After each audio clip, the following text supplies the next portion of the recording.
All right, welcome back, everybody. We got a brand new episode for you guys today, back with week number 20, episode 20, finally.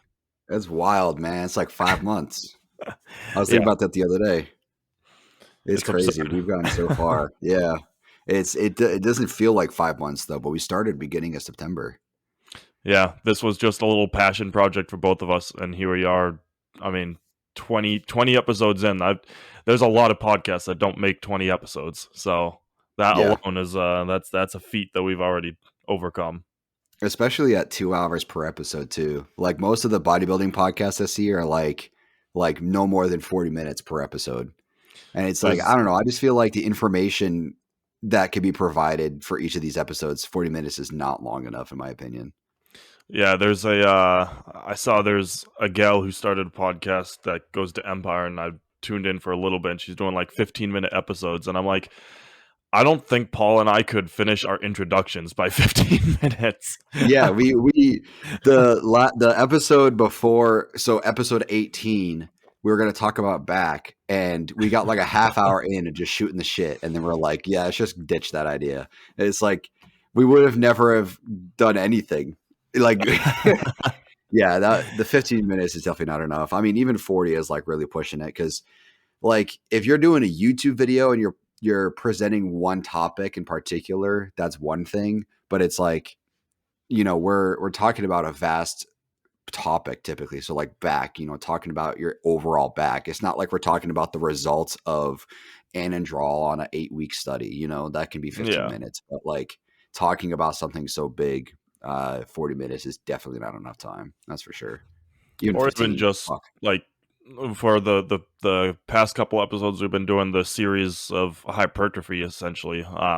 Like we provide a little bit of like scientific backing, but then the anecdotal data alone takes us like a half hour each just to get through because we've been in the gym a Yeah. while. Yeah. We each have experienced very, very different things. So yeah, it does take a bit. And, 2 hours is a decent amount of time. I think that's plenty of time for a podcast. I mean, the biggest podcast, they're running like over 3 hours per episode. Like, that's why I don't have the time to listen to Joe Rogan anymore because I'm like, dude, I don't got time for a 4.5 hour podcast episode. Are you shitting me? I'll watch clips. I'll watch the highlights.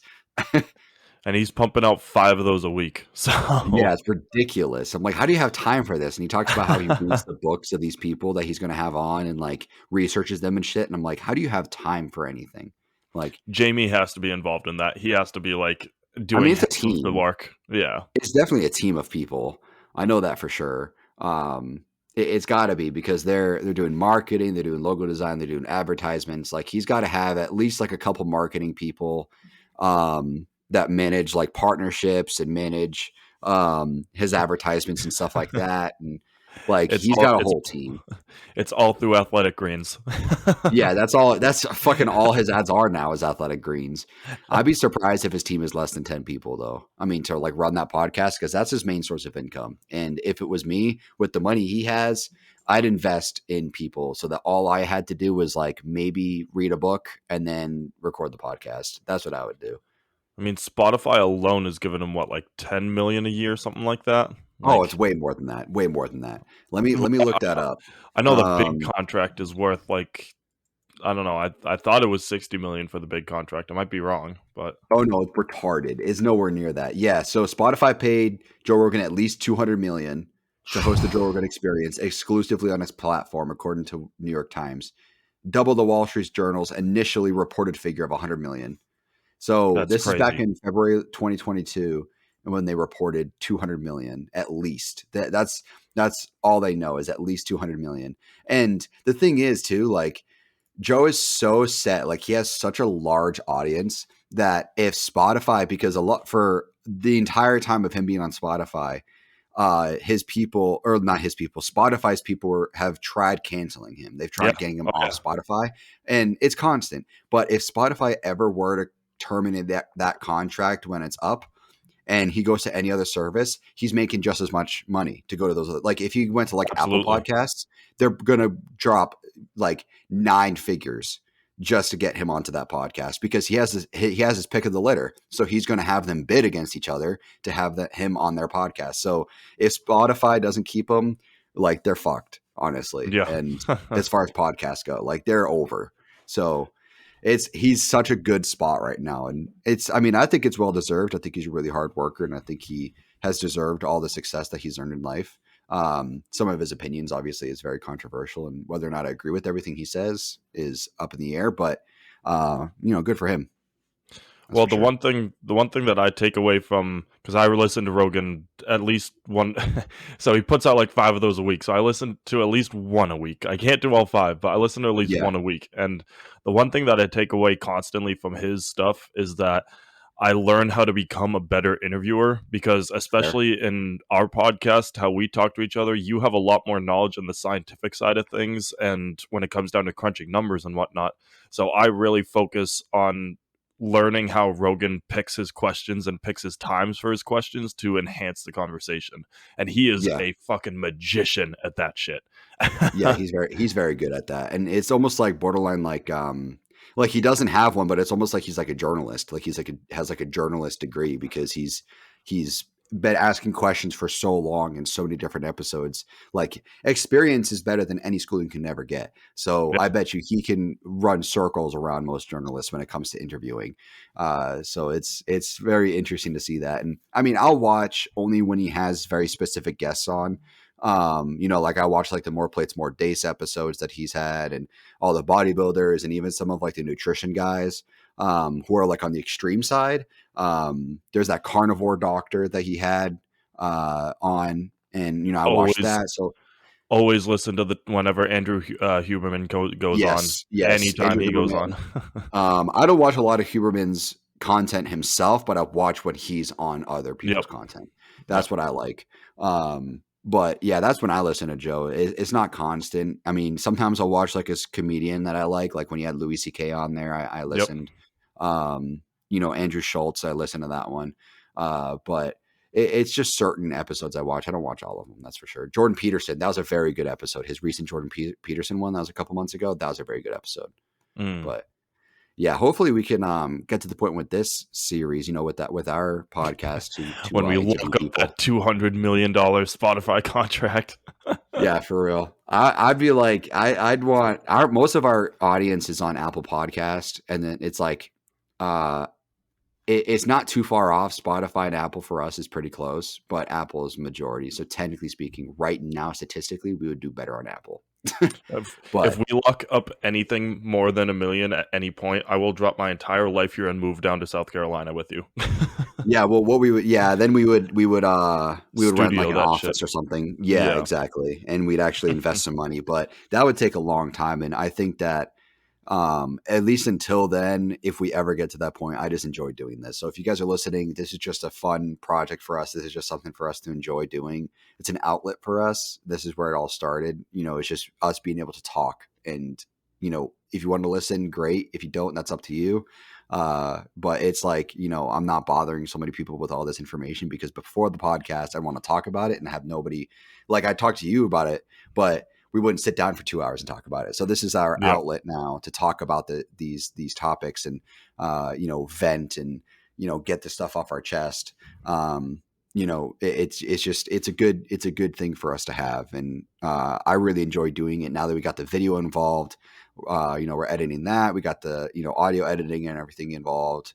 We got the website going. It's fun. So, it's a project for us. And if you guys spread the word and spread, more listeners, it'd be easier for us to keep uploading, to keep this going. So definitely spread the word and have some more listeners, because then we would be more motivated. But it's definitely for us. I think that's our biggest thing, is that we got to make sure that no matter what, this podcast is for us, and regardless of, wherever it goes one day, we got to just enjoy it. And if we're not enjoying it, then we shouldn't be doing it anymore. Passion. It's a passion project at heart. And then out of nowhere, international audience is like, hey, what's up? Yeah, we got some good concentration in the UK. So let me our pull that UK up. people. Let me see what the numbers are what's right the now. statistics?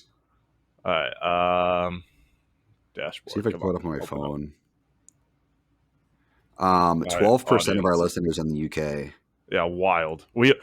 United States is only 76%. That's wild.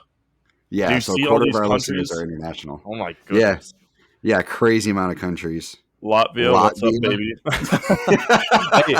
Hey, we got 1% Ukraine. They're taking the time out of their day, getting shelled Oh right now man, to listen to us.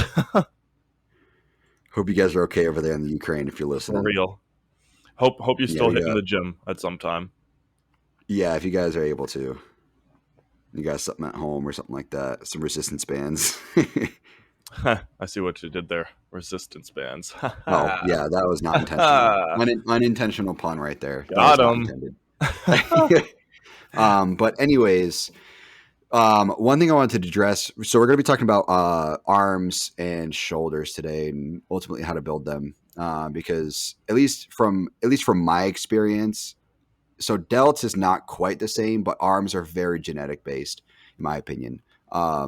It's much like calves or traps. Like it's your whether or not you're going to build them is up to your genetics. Obviously, you got to put in the work and everything to build them. Delts is a different story, which we're going to be talking about in a bit. But one thing I wanted to address, there's this bodybuilder, pretty famous bodybuilder recently that posted on Instagram. He was upset that people had an opinion of his physique, saying this or that, or how he should be altering it, or how he should be doing this and that. And it's like, I just want to say that I understand where he's coming from because he's saying, okay, look, he's to the degree where he's competing in the Olympia and he's been doing this for a very long time. And everything that anybody has ever said to him as far as critiquing his physique, he's heard before. So I can understand that he gets frustrated by it, especially when you put in all this work and effort and you just get shot down by someone you don't even know. But the thing is that you're competing in a sport that's entirely opinion based, entirely subjective. That's the beauty of this sport is that one person's physique is perfect, but then somebody else's physique to them is not nearly as good. But I might find that second person to be perfect and the first person to be not as good. That's the beauty of this. It's subjective. It's entirely subjective.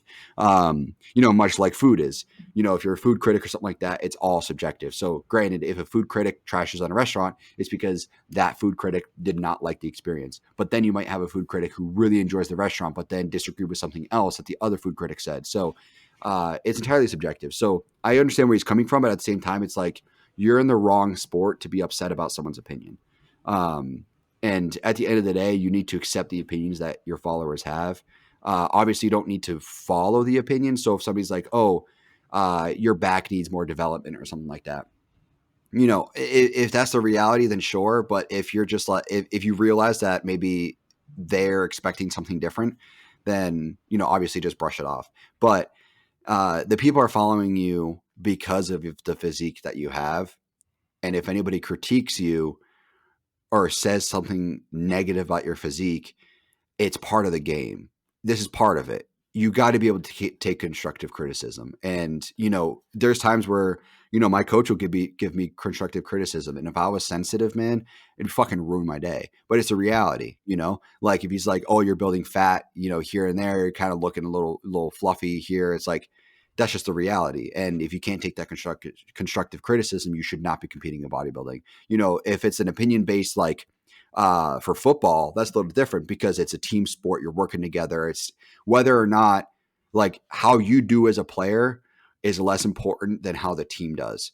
So if somebody has an opinion on how you're playing, especially if that person doesn't play football, that's a different story. But we're talking about, somebody who's in the gym, probably competing, critiquing somebody that they follow and have been watching for a while. And I think that's a completely different scenario, especially considering it's bodybuilding where it is opinion based. And I think that's a completely different scenario. So I think that if you're going to be competing in bodybuilding or getting into this world of lifestyle fitness or powerlifting, bodybuilding, or anything like that, people are going to have opinions on you. It's going to happen. And you just need to learn how to either accept them, reject them, or just not really pay attention to them. So just wanted to address that really quick because it's just frustrating to me because it's like you're competing in a sport that's inherently extremely subjective and you're getting upset that someone has an opinion. And it's like, that's the point, bro. The point is that we're trying to build the best that we can. And whether or not the judges accept it is completely up to them. The judges, like, this is part of it. It's like, whether powerlifting is black and white, whether or not you lift the weight is powerlifting. But showing up to a bodybuilding competition and expecting to win first, but not delivering the same package to somebody else, the opinion that your physique is going to have from the judges is going to be completely different. So it's just, opinion is everything in this sport. So go into it knowing that, and go into that everybody's going to have something negative to say about your physique, and you're also going to feel something negative about your physique as well. But the beauty is improving upon that. The beauty is improving your weaknesses, maintaining or improving your strengths at the same time, and learning how to hide that when it comes to posing and competing, and doing the best that you possibly can. All you can do is work as hard as you can and do the best you can with what you have available to you. And at the end of the day, it's going to come down to your effort. Talent and genetics are going to go a long way, but the hardest worker with less talent and less genetics is going to be the winner. So that's what it comes down to. And just know that there are going to be opinions. So just wanted to address that really quick. Went on a little tangent, but wanted to address that. And if you need any more evidence for why the sport is subjective, just go back to any of our podcasts where Paul and I talk about Ramon, where I like him and Paul doesn't Olympia. like Ramon. And it literally is just us being purely opinionated. And that is everything that this sport is. Like, obviously, we're not going to see some, PF person compared to an Olympia and have any kind of argument for the other person. It's always going to be like the top tier people. But at the highest stage, or everyone on one stage, you're going to be judged against everybody else. And that's Right. the thing that Paul's really trying to hammer in here. Like, you have to be comfortable with being uncomfortable. That's really what it is at the end of the day. And the way that I view it too is that if you have any comp or maybe just critique that you get just working out, that should motivate you more than anything else. Like, if you take it directly to heart and you get pissed, or not pissed, if you get upset about it, like Paul said, you're in the wrong ball game right here. You should take that and use it as motivation to be like, all right, there's the famous Andrew Tate audio clip that says, all right, fuck you, watch this, and then you transform. Like, just take anything that's said to you and just keep a chip on your shoulder and fucking ride with it. Yeah, most bodybuilders after a show, if they truly care about their physique and truly want to do better, they'll go up to the judges and ask why they lost and what they can improve upon. And they're going to get harsh criticism. You came in fat, you came in watery, you came in flat. You need to build up your abs, you need to build up your back. You're not big enough for this division, whatever it is. I mean, they're going to give you the honest truth because that's what you're asking for. And, typically I don't see very sensitive people within bodybuilding anyways, but if you get into bodybuilding expecting to do greatness or to achieve greatness without getting harsh criticism, it's not going to happen. And you're going to have to live with that. I'm sorry. It's just how it is. You're just going to have to suck it up, and you need to work with, that criticism. And, your coach is going to critique you constantly. If your coach doesn't critique you or tell you things to change or tell you things to improve upon or something like that, then he's not really your coach. Or she's not really your coach. Your coach is there to improve your physique. And part of your coach being there is that your physique is also representative of their skills, especially if you're in the amateur world. If you're an amateur, haven't competed or anything like that, like Christoph and I, then your coach, his reputation is a lot more riding on your physique than a pro is, because if you're building up a pro, the pro is meant to be there. They're already pro. They're already in a good place. So regardless, as long as you don't absolutely ruin their physique, you're going to look good in the eyes of the bodybuilding industry. But when it comes to amateurs, if you're improving amateurs and bringing them up from a place where, a crazy transformation is ultimately what I'm trying to say. If there's a crazy transformation and they went from, X and ended up at Y, and now they're competing and winning, like that's a lot bigger of a deal than having a pro and then just keeping him a pro and keeping him winning. So, your coach's reputation rides pretty well on you. And, so they're going to be harsh. They're going to be like, look, if you're not putting the work, you're not putting in the time, I'm not going to waste my time on you. And, a lot of these coaches, they have, especially if they're a good coach, they're going to have to pick you as well. You don't pick them, they pick you. And, it becomes nerve-wracking sometimes because, I'm with a coach, I'm kind of grandfathered in at this point, but I'm with a coach who people would love to be with, but because I've been with him for so long, I mean, I'm not going anywhere now. But I mean, he's full. Like, he can't take anybody else on. And so why would he waste his time on someone who's not going to follow the program, or who's not going to put in the work at the gym, or who's not going to do cardio or anything like that? Like, why would he waste his time on that? You know, if they're going to come to a show and cheat on the program a week out from a show and come in flat or watery or something like that, like, that's wasting his time. So they're going to be harsh on you. They're going to be critiquing you.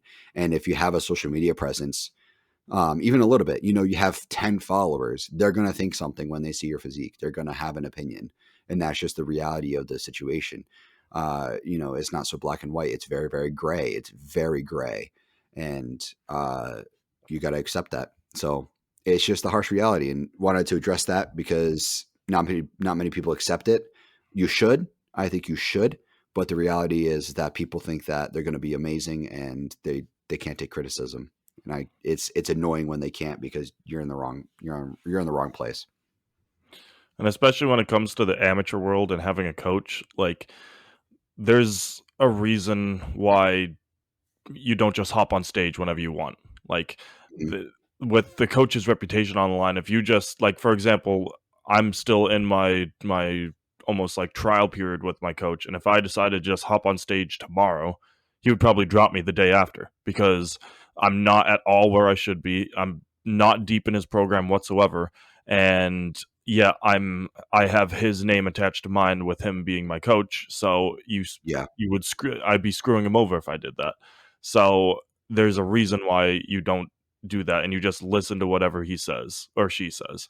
Another reason why, like, I haven't posted a legitimate update on my physique in a while, like, or well, since I picked up my coach, because it's just like a mental thing. Like, I'm not going to post anything unless I think that it's something that he would want to see from my page.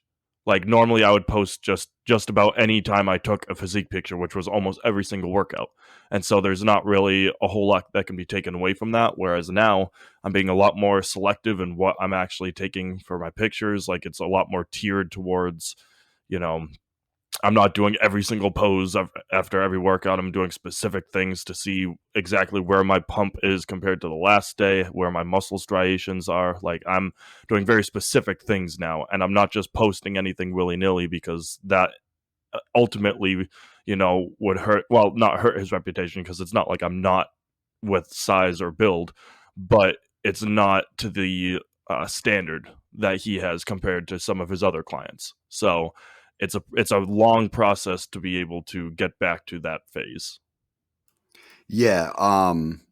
It's weird because you're in the same world now. So it's weird getting a coach, because uh when you post to social media, you realize you're also posting what your coach has helped you get to. So it is a little bit different when you're posting when you have a coach than when you don't, because it's not, it ties to what you said about the show. It's not about, oh, this is how Christoph looks. This is where Alex is taking Christoph. And that's just how it is. And it's like, if you showed up to a show and you did not bring a good package, they would go, why was Alex okay with this? Why would Alex greenlight the show? Why would he bring him to the show? And they wouldn't really point the blame at the athlete. They would point the blame at the coach, because most athletes in bodybuilding just do what the coach says. That's what coaches' jobs are. You know, if my coach tells me to do, whatever show it is, and to eat this way, or to take this or drink this or whatever, and to train this way, how I'm showing up is because of what he told me to do.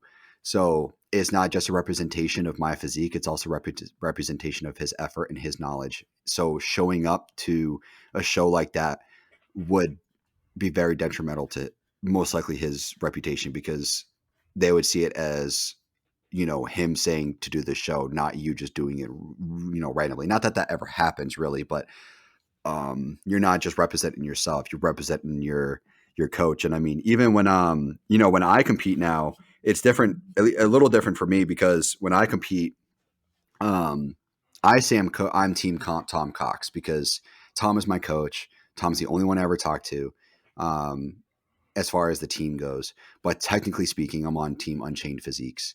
I don't know if I've ever even mentioned that before on this podcast. It's You that have not. important to me. It's not important to me. So Tom is my coach. At the end of the day, Tom is my coach. Tom is my guy.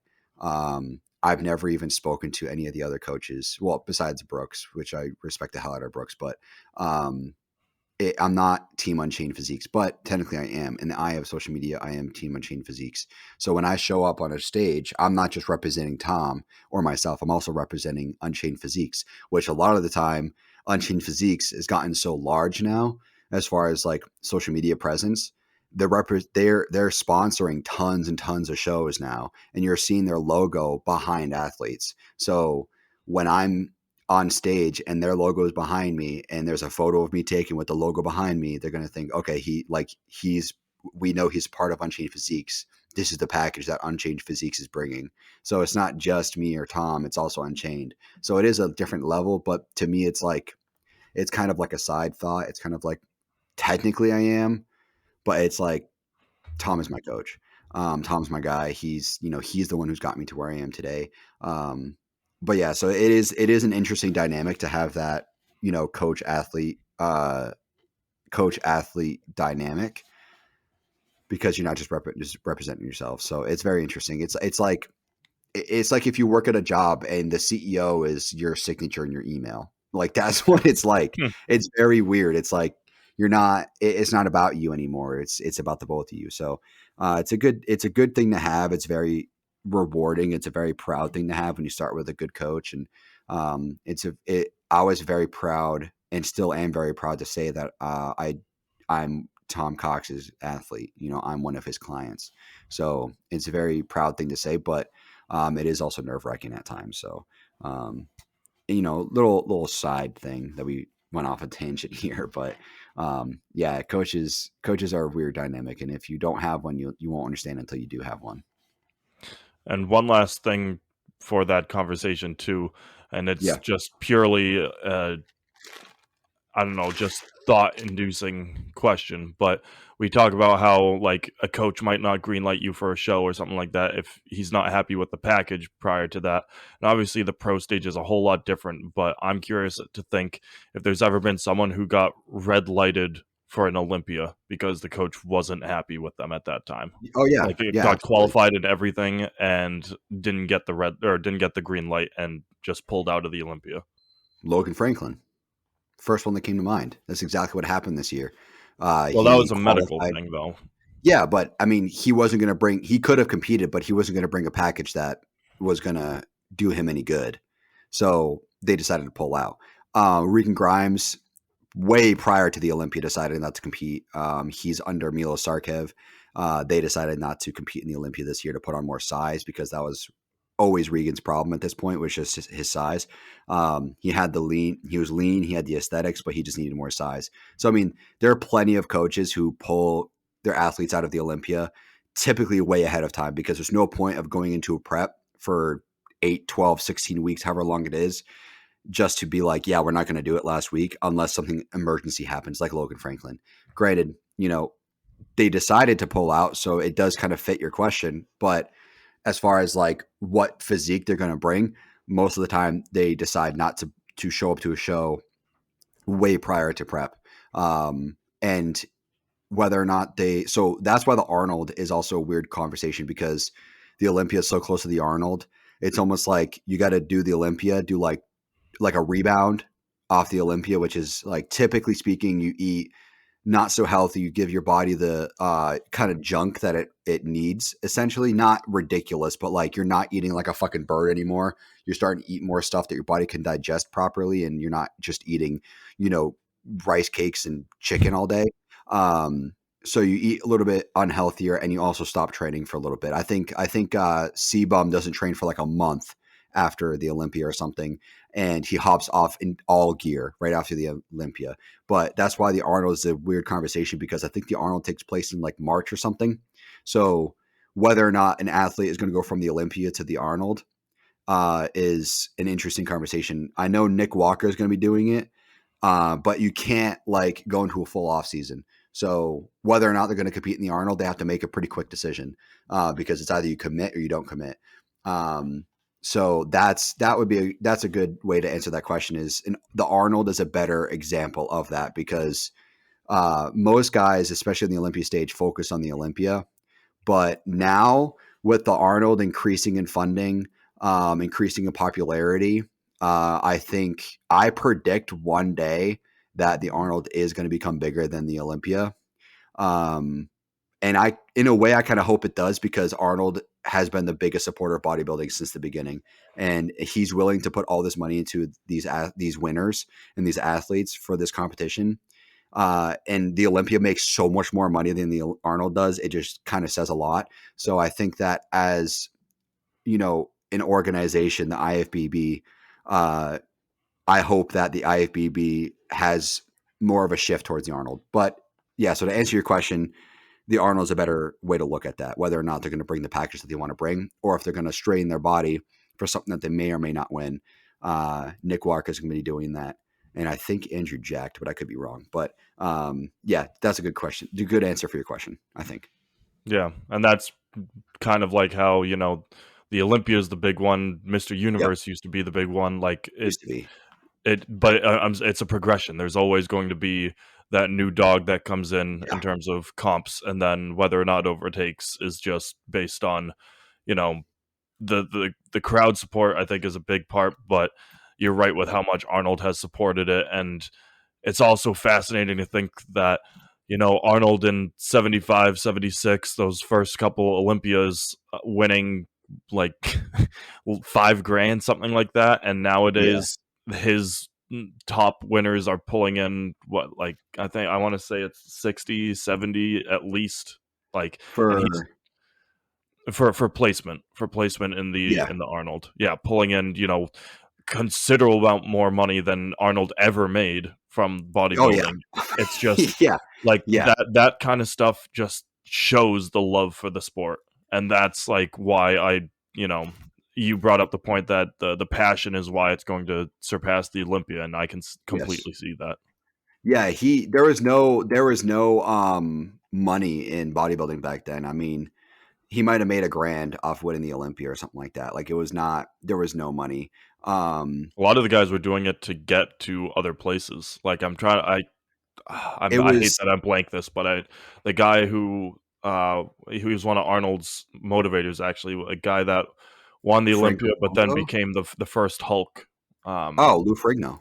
Yeah, yeah, that's like utilizing the Olympia stage to progress their outside careers as well. Yeah, yeah. That's what a lot of it was it was about like to make the money in the industry. It was about magazines and Yep. acting and modeling, stuff like that. It was the competitions were to help build your name. Um, but something I'm trying to find the name. If you know bodybuilding history, there was a 1980s um, bodybuilding organization that was going to pay athletes yearly to compete in their competitions um, rather than I think yeah it was okay. So here it is, World Bodybuilding Federation. It was going to going to be called the WBF. It lasted for 1 year. Founded by Vince McMahon. Um, Vince McMahon, yeah, it was a subsidiary of his company Titan Sports, which owns the WWF, the World Wrestling Federation. used to So be WWF. It's now WWE. now WWE, but it was WWF. So if you know history, you kind of know this. There's going to be salaries with long-term IFBB regulars to join its roster, and some of the salaries were as high as $400,000, which is fucking insane. So, let me look up an inflation calculator, and then we'll get onto the actual topic of the day. See, this is what we're talking about. We're shooting the shit for like over a half hour. So let 80s me to look up this. 2020 isn't a huge gap In in 1990, inflation. I'm thinking like double. Let me look this Oh, up. not a chance. It's You want to bet? there's no way it's double. 400K in 1990 is now worth $931,000. That's absurd. That's Yeah, absurd. that's inflation for you. But So imagine getting paid almost $1 million a year just to compete in an organization. Like, you don't even have to win. Like, this is the contract you signed. They're gonna pay you this regardless if you win or not, which is fucking insane. So like, they were gonna run it as more of like a performance. It's more of like an entertainment kind of thing. So I mean, that's how high they got. I think Tom Platz was one of the highest paid ones. He was going to be 400K. But then it was going to be pay per view, held in the, I think it was in Atlantic City. They're going to hold it. But there's a big steroid scandal when it came to WWF, and the WBF, the World Bodybuilding Federation, introduced drug testing in March 1992, and that's what basically fucking killed it. Yeah, I Um, mean, like you're if you're going to be introducing something like that to an organization that is very typically nowadays open about drug use, it's not going to last. So yeah, they introduced it in March and then they were done by June. They only got around 3,000 pay-per-view buys. So I mean, it was a big loss in money to the WBF or Vince McMahon. But yeah, just a little piece of history for you right there is that there was an organization that tried to pay salary for the events, but it just it didn't it didn't pan out. It didn't pan out the way they wanted to. It's like, in theory, it's a good idea because it is a spectator sport, but it could never be treated like WWE or WWF was at the time. It's just not because you kind of put your body through such torture and such hell to get to stage ready. You can't be competing year round. It's not something that can happen. So I get the idea, just the execution, it could never happen. But something, a little bit of history there. But anyways, to move on to the actual topic here, so we do end up talking about it. We're going to talk about how to build arms and delts, which are two very different muscle groups. So obviously arms is biceps, triceps. You can even look at them as your forearms if you want to. And then delts. So completely different muscle groups, but they're all hinged on your arm. So we're going to be talking about overall the arm itself and whatever attaches to your arm. So is there anything you wanted to preface this conversation with? Any ideas that you have, or, opinions or anything? well, just for me personally, my arms and delts are specifically a muscle group that requires spam lifting, and I'll expand on that once we get into the topic. But essentially, just hitting so many reps, almost like volume training, because like you Yeah. hear like Yeah. You got to spam do high lat volume. raises and shit like that, Right. and so that's where I think a lot of training delts and arms comes into, because you have to have such consistency with it, because those are, as a man, those are your show muscles. Outside of your abs, maybe arms and delts are your show muscles for the most part, because if you're in your regular clothing and someone says, show me your muscles, generally it's going to turn into some kind of a double or Yeah. some kind of shoulder move, like, or most muscular, something like that. So generally speaking, these are your show muscles when it comes to anything outside of a comp. So Yeah. having really good definition on these is really important to what what the judgment is going to come from the outside world. Obviously in the Yeah. comp it's a whole different story, but like if you're just in your place of work or out and about in public, this is where you're going to be judged the most, because your shoulders are what give your frame that width and also can help with your Dorito look. I say Dorito because you think triangle. Um, Mhm. and then your arms are obviously, as a male, this is your ego. Yeah.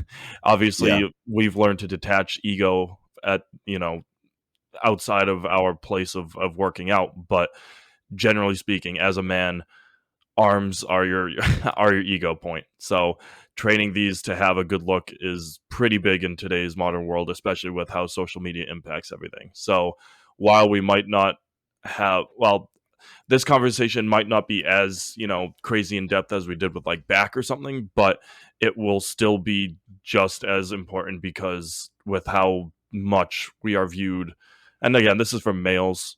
If females listen to this, you guys obviously still should train your shoulder, your delts and your arms, but you're not judged on that particular feature as much as a male is. So I guess Yeah, that's well, the judging kind is of my little different. preface. Yeah. Yeah. Yeah, female judging is very different. Women's physique, women's bodybuilding, they judge Oh, pretty much the same way.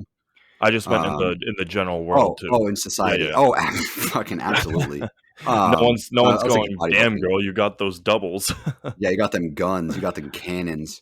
Well, we do in You the know, gym world, but yeah, yeah. In bodybuilding, yeah. I mean, that's women's wellness and physique in bodybuilding is where women need to focus on arms more, or at least not have a dedicated arm day necessarily, but they need to start doing more movements for arms. Women's Mhm, wellness, kind of, but then bikini, it's like almost nothing. Um, but yeah, arms in society is really where people are going to notice your size and shit.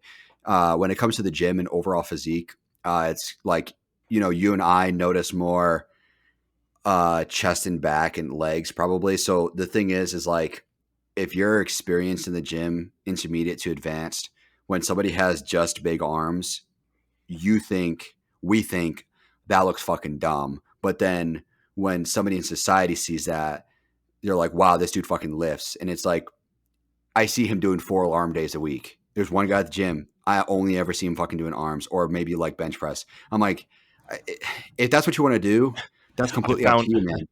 I found his bottle of synthol.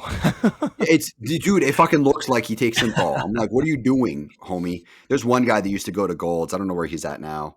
I blocked him on Instagram because I can't fucking stand his physique. He totally fucking puts synthol in his triceps. Yeah. I don't even remember his name, but it drives me fucking wild. Like Rich Piana is one thing. It's like that his crazy look is like his whole image. But this guy's like a bodybuilder. He's supposed to be competing, and he's definitely using way too much synthol in his arms. Granted, synthol is very common in bodybuilding. It's way more common than people talk about it. It's extremely common. But in small amounts to kind of accentuate different heads here and there. But to the extent that he's using it, like he'd be hitting back and his arms, his triceps look like fucking tennis balls. It's retarded. So there's a couple guys in the gym that just over accentuate arms and it just makes their whole physique look very, very unbalanced.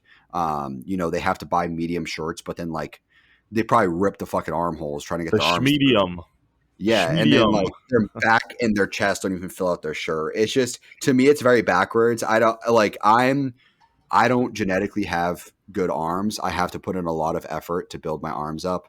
But regardless of that, I think I'd personally, especially for bodybuilding, I'd rather have slightly underdeveloped arms than slightly overdeveloped arms because when I'm competing, I don't want my arms to be taken away from my physique. When it comes, especially for men's physique, I want my chest, midsection, and back to be, and obviously delts, to be the accentuating points of my physique, especially being taller. You and I competing, we have to really focus on upper chest, delts, and traps. That's our biggest focus. So You really that's what. gonna throw yourself in the taller group? Oh, I am 100%. Being 5'11", 6 foot in that ballpark, I'm absolutely on the taller side. Absolutely. I'm not tall in society. I wouldn't say I'm They call tall. me the mountain. Yeah, you're 6'4". You're obviously tall in society, but I'm not. I wouldn't say I'm tall in society, but in bodybuilding, I am on the taller side. Yeah. So I have to accentuate those muscles a bit more. So I'd say also from I guess from the background that I have coming from a skinny perspective, I mhm, getting into the gym world only wanted to have arms become bigger because that's the thing that I always lacked just in having size, but now developing into the bodybuilding world, it's just like you said. It's just basically it's almost like like an auxiliary thought because we're so hyper fixated on getting our front and back and then legs just absolutely toned and diced and huge, while our arms and delts are delts we still want huge size, but arms it's like you just want them to be proportionate and yeah, have a little bit of tone, and that's about it. We're right. so focused on everything else. Whereas in the early stages, like that person that you saw working out, I mean, you said he does do bodybuilding, but probably has the same mindset where it's like, all right, I'm going to impress because I have the guns. Yeah, he's like in his 40s or something. Like he's definitely older. And it's like if that's what makes you happy, then great. But we have to work on our weaknesses and be proportionate. Ideally, we want our entire body to be perfectly proportionate. We don't want anything to be taking away from anything else as far as size goes or how small something is. So I have to do 2 arm days a week because my arms take much more to develop. when I started with my coach, it was chest. I had a very small chest. I had almost no chest muscles, but I had very good mind muscle connection. So we did 2 days a week for chest for like a year, and I really built up my chest. And at this point, it's my strong point. So I hit chest once a week. Same with legs. There are muscles I don't hit often. I almost never work calves. I hit calves maybe once every few months, just do like 3 sets just because I feel like it. It's whenever I feel like it, and I almost never do traps. I should be doing more upper traps, but my rhomboids and my traps are solid because of the way my estrogen receptors are distributed. But arms for me is a very, very weak point. Some guys are just built to fucking have arms, and it sucks that I don't have that, but it is what it is. And, everybody has their weakness. So to work on that, I do 2 arm days a week. And the actual development of arms is usually very different than what people think. Yes, you want to go high volume, but do not, this goes for pretty much anything, but do not just chase a pump in the gym. You don't want to just chase a pump. That's not how you develop muscles, or, that's not how you actually build muscle cells. Just like I've said before, soreness isn't exactly a tell whether or not a workout was good. Same with a pump. A pump doesn't necessarily mean your workout was good. You just got blood flowing. That doesn't necessarily mean you tax the muscles. You can take a shit ton of like pump pre-workout and get a pump just doing like 2 sets of curls, and your arms are on fucking fire because your blood's rushing so fast, but you're not necessarily taxing the muscles. So for me, most of my sets for arms, so the way my arm day works, I think a lot of guys should introduce this workout or this movement is FST7. I'm a huge advocate for FST7 when it comes to arms and delts.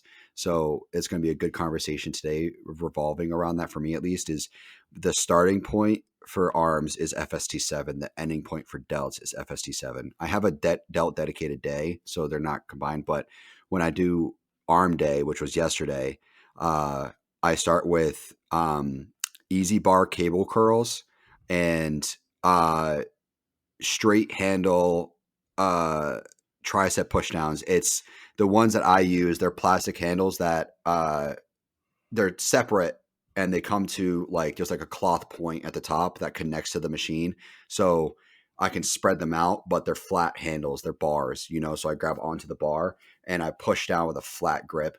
Versus a rope, which pushes down with almost like a neutral grip. So that's my starting movement is FST7. FST7 is essentially 7 sets between 8 to 12 reps with almost no rest in between. What it stands for is somebody made it up. It was a big movement, I think, within Marcus Rule, I think it was. Bodybuilding.com, January 7th, 2020. There's an article about FST7. So FST7 is created by Hani Rambod, actually, which is interesting. I think Hani has a full FST7 workout. So it's fascia stretch training 7, the 7th in a set of or a sequence. So that's what it stands for. Anatomy, a sheet of so fascia is a sheet or band of fibrous connected tissue enveloping, separating, or binding together muscles, organs, and or other soft tissue structures of the body. Stretches, whatever, lengthen, widen, enlarge, and training, the process of bringing a person to an agreed standard of proficiency by practice and instruction. So it's fascia strength training 7. So it's a 7-set movement with little to no rest in between each set. So what I do with this is I'll start with my cable curls. I'll do my cable curls, swap the attachment, move the cable thing up, change the weight, do my tricep push downs. Swap the attachment, move the thing down, swap the weight, do my cable curls. No rest in between those besides moving the actual attachment, moving the cable machine or whatever, and adjusting the weight. That's my only rest. That's my FST7 start. So I do 14 sets between arms and triceps right off the bat.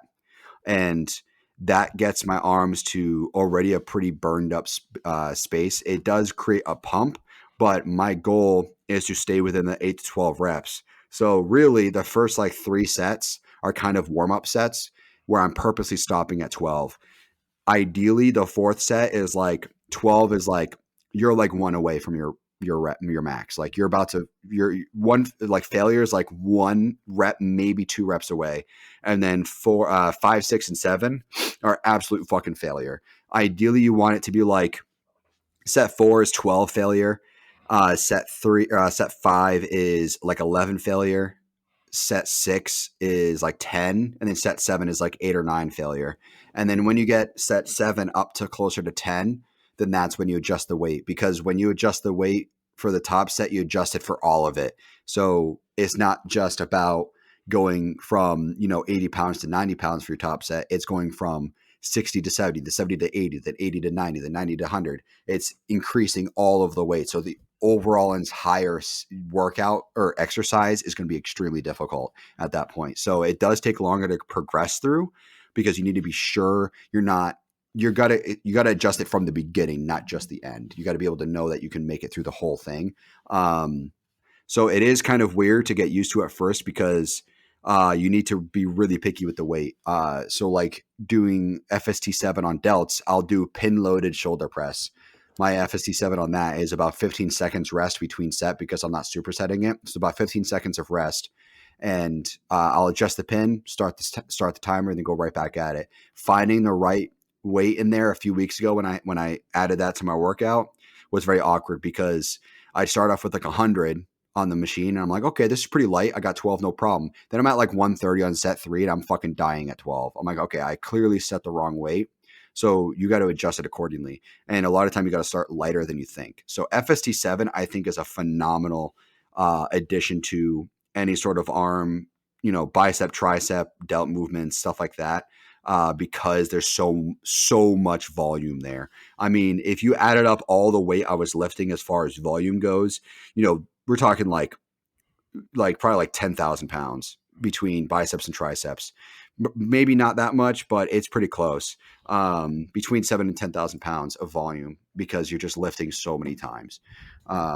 It's a lot at first, but then that's your start and going into the next sets, which is for me cross body tricep extension.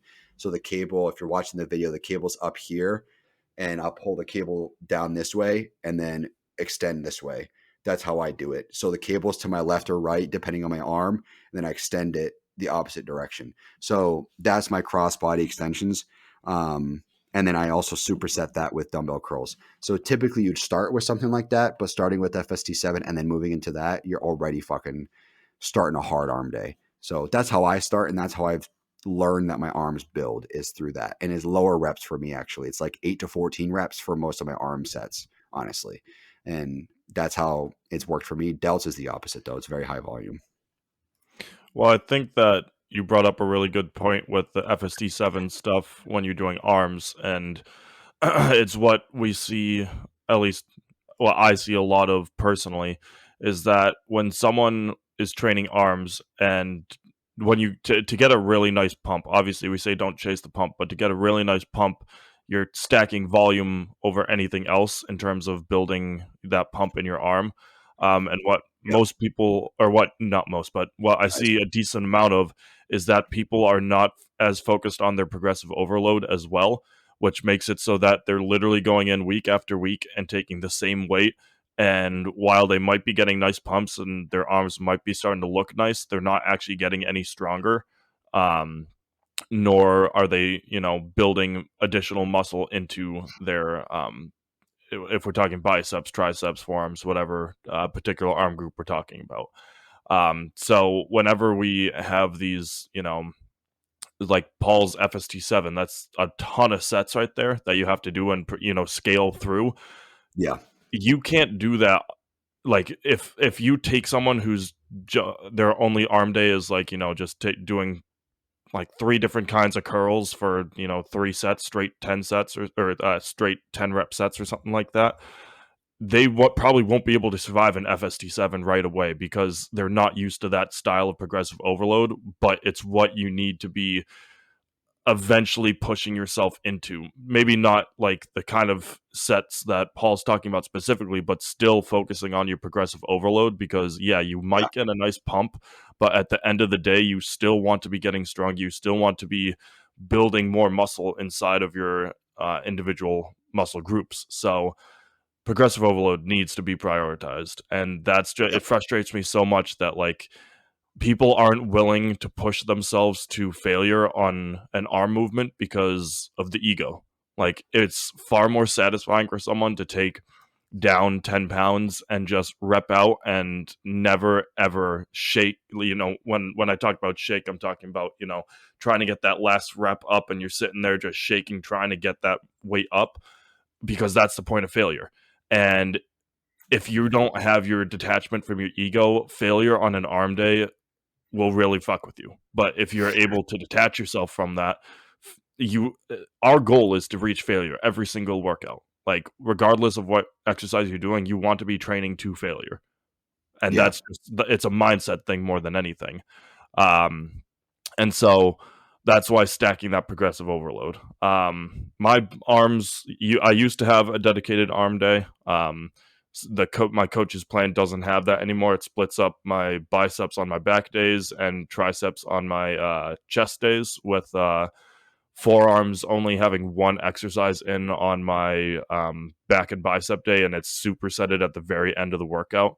So I'm Mhm. not even focused too much on forearms anymore. I know Paul and I, we've talked about, honestly, one of the best ways to train forearms is just holding heavy weight, Yeah, because like basically. that, it's all grip.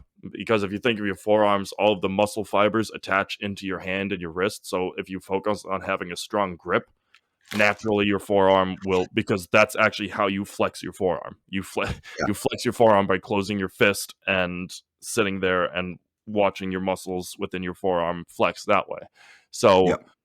to actually work it out exclusively, it hasn't become a priority in my plan. But when I do start with, like, today's going to be my back and bicep day, actually. So by the time I get to biceps, the first movement I do is a cable movement.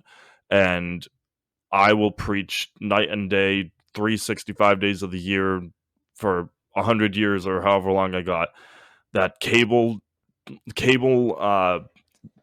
bicep exercises are dominant to everything else, just because of the constant tension. You have tension Yep. in the positive, negative, and neutral of the rep. Just the entire time there's tension. Whereas with a Mhm. dumbbell or barbell, whatever you're using, like if you think of a standard curl, you have weight up at the top, but then when you're dropping, you can kind of just, let it go. Whereas with a cable, that tension pulling you backwards, if even at the top, you have that tension.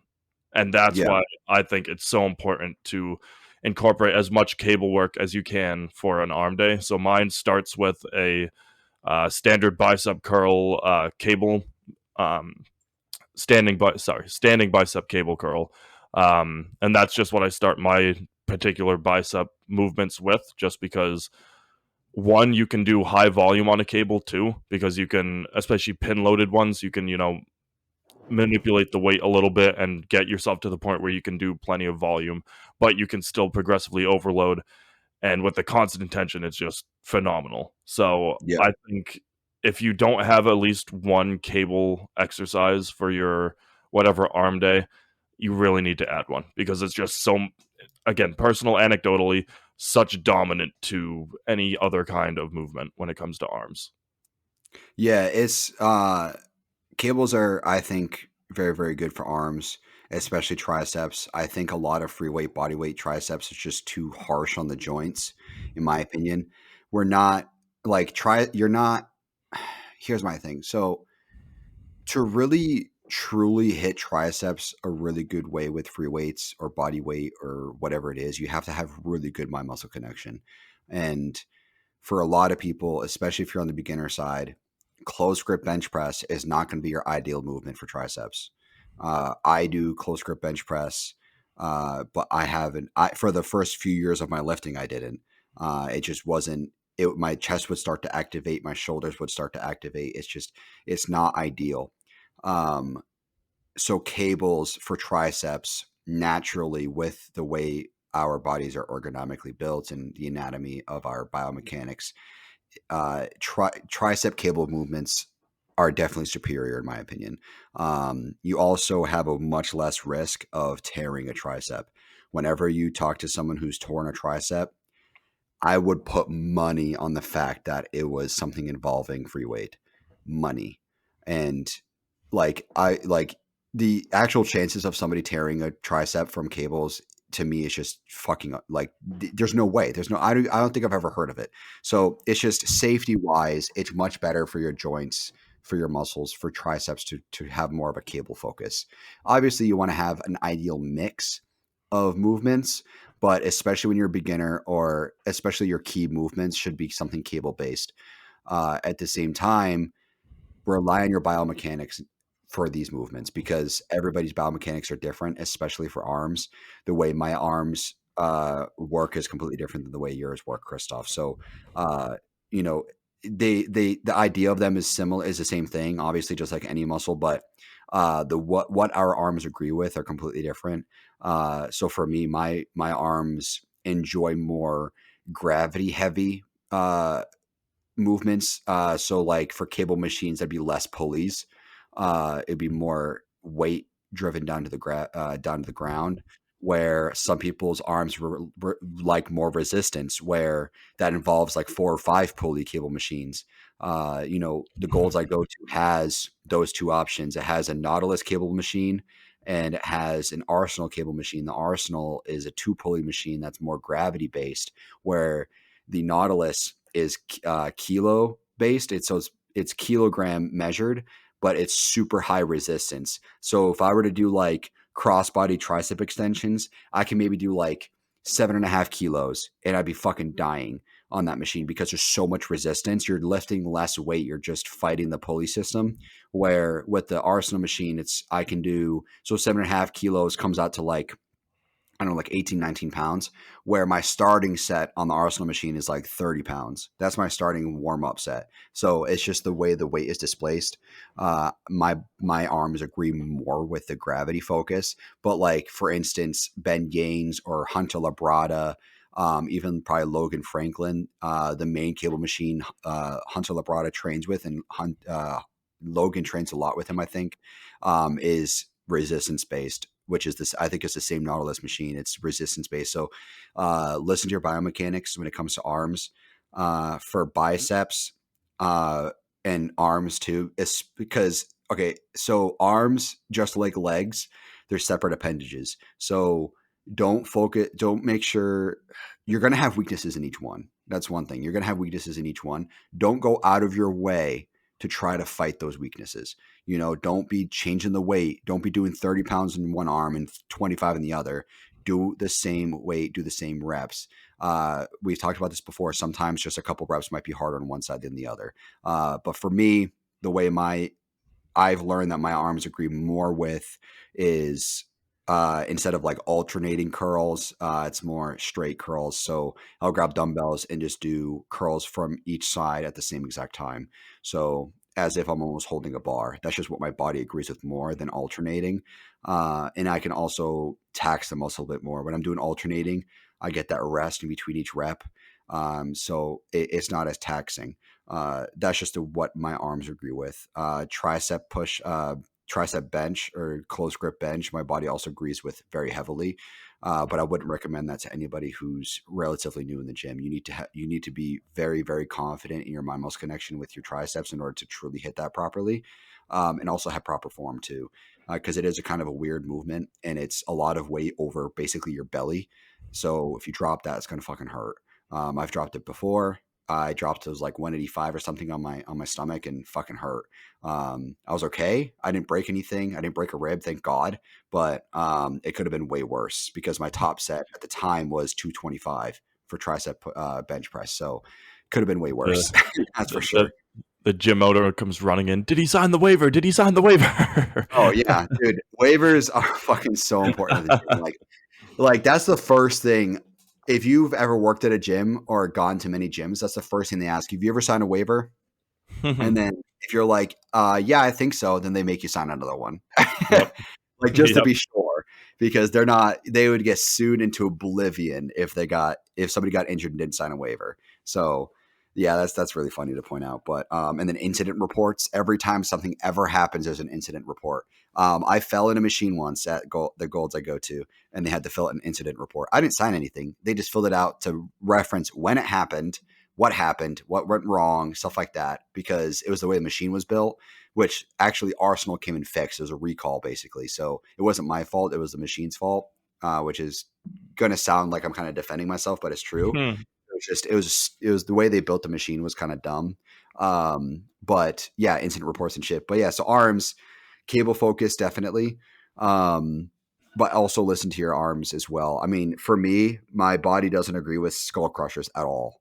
But some people's, my old coaches, his arms very much agree with skull I crushers. love So them. I can't stand them. I fucking hate them.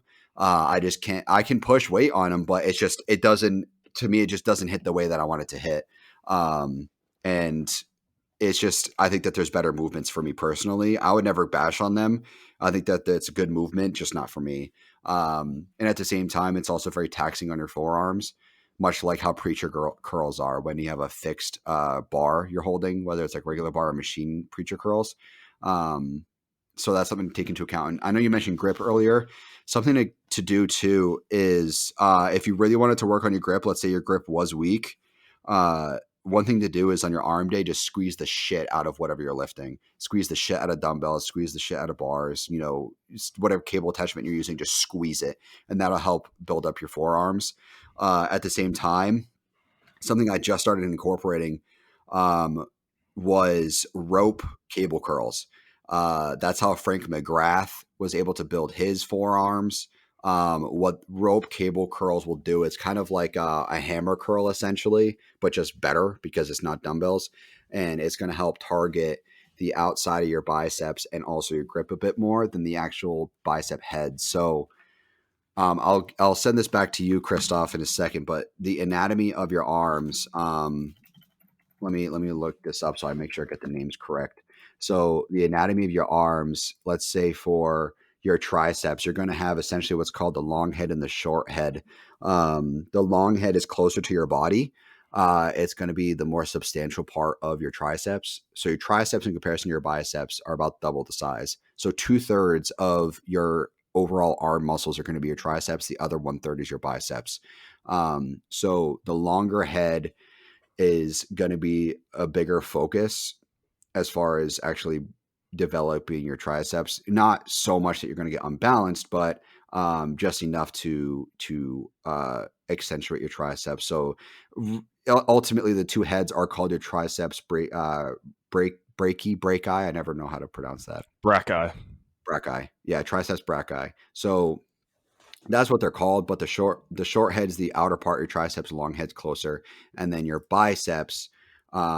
So that the long head and the short head. The long head is the opposite. It's going to be further away from your body. The short head is going to be closer to your body. The movement that works in your hammer curls, the rope cable curls, is going to be focusing more so on your forearm. I'm trying to look up the exact name of it. It's going to be the brachioradialis. So your brachialis and your biceps brachii are your biceps that you're going to be building up. But your brachioradialis is going to be the forearm muscle that's on the outside of your elbow. So if your arms relax next to you, it's going to be the muscle facing forward. So for your right arm, it's going to be the right side of your elbow. That connects your biceps essentially to your forearms and then into your wrist. That's what those cable curls are going to be doing. So that's going to help with your grip a lot because your grip relies heavily on that muscle. Hammer curls hit that same muscle. So if you look at a bicep from the side, it's going to be that middle muscle and your forearm that you're going to be working there. So I think that's a really good movement. I really like it. The only problem that I have with it is that some cable machines, like the one I use at Gold's, the bottom rung is very high. So you have to lean kind of far back. You have to step back from the machine. But as long as you got, experience with biceps, you can hit it no problem. I just like it where the weight's more directly below me, but if leaning back a little bit is fine. But that's a good movement as well as far as building your grip. I think that you could do an episode entirely by yourself and talk for hours on end about how you like single pulleys compared to multiple pulleys. Dude, I can talk all day about cable machines. Holy shit. This has been something that Paul talks to me about every time we lift together. I'm like, what kind of cable machine is this? Okay, 3 pulleys. Oh, I don't like these. Groans and disappointment. 7 pulleys? What the fuck? 1 pound is going to feel like 100. But something that Paul brought up that is really, really important to hammer down is that, and all you have to do is look at the name, but triceps need more work than biceps. Because if you think about literally just the English vernacular, the Latin prefixes, my apologies, bi, two, tri, three. So you have biceps, which have two major muscles inside. Triceps have three major muscles inside of it. Obviously, if there's more muscles, you need to train it more. And so many people, especially men, again, I know if there's any gals listening, I know your arm days are a little bit different than ours because it's not as big of a focal point in your workouts. But for most men, and most men, especially just getting into the gym, when they hear let's train arms, it's literally like 7 bicep exercises. And they just completely do like, and then they go and do tricep rope pull downs, and that's all they do for triceps because that's Yeah. just the stereotypical tricep movement. And that is something that I try, and I mean, again, we never give unsolicited advice, but if I ever have someone ask me about a structuring on their arm day, I'm going to try and get them to incorporate at least 2 more, maybe even 3 more tricep exercises compared to their bicep exercises. I do one. I do 4 tricep, 3 bicep is what I do. But I also hit Yeah. 2 arm days a week. Yeah, mine are split up, so it's a little bit tough. But mine, it's a clean split between mine is 4 and 4, but the intensity of my tricep exercises are far greater than the intensities on my bicep ones.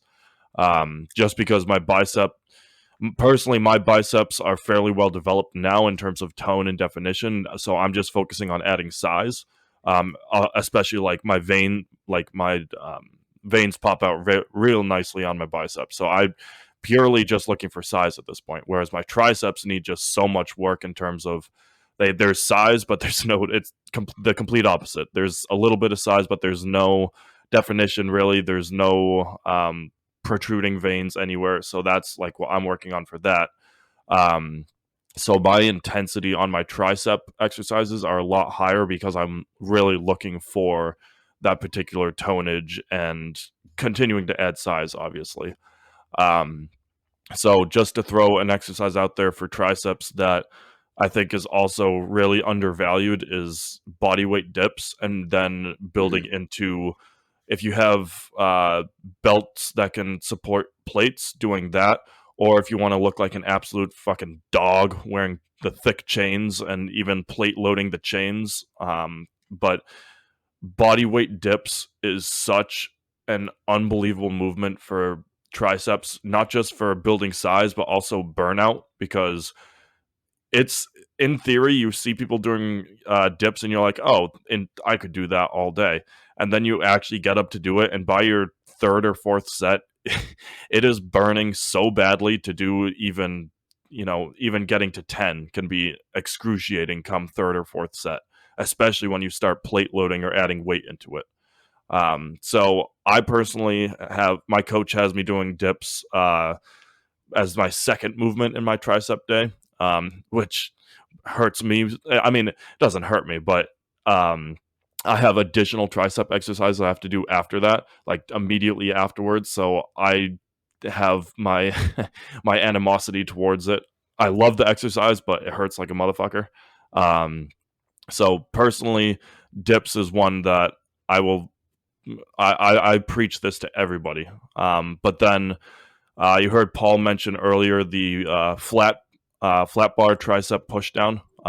That's just incorporating a different grip, because if you think of pull downs with the rope, it's in your neutral grip, whereas with a flat bar or just any kind of bar, even if you put a lat bar on there, your hands are in this push down position like this, where your palms are facing down towards the ground. And that allows one, I do a lot of time under tension sets to using that grip, because you're able to really feel down in the absolute negative. Obviously, we say you should be feeling your muscles pop out even when you're not at the absolute bottom of your set. You should feel it all the way through and through when you're doing it right. But when you have that palm facing down grip and you're in that absolute bottom and you push just a little bit more, it's unreal. Like you're feeling every single piece of that pump and your tricep push down. So I personally agree with that as well.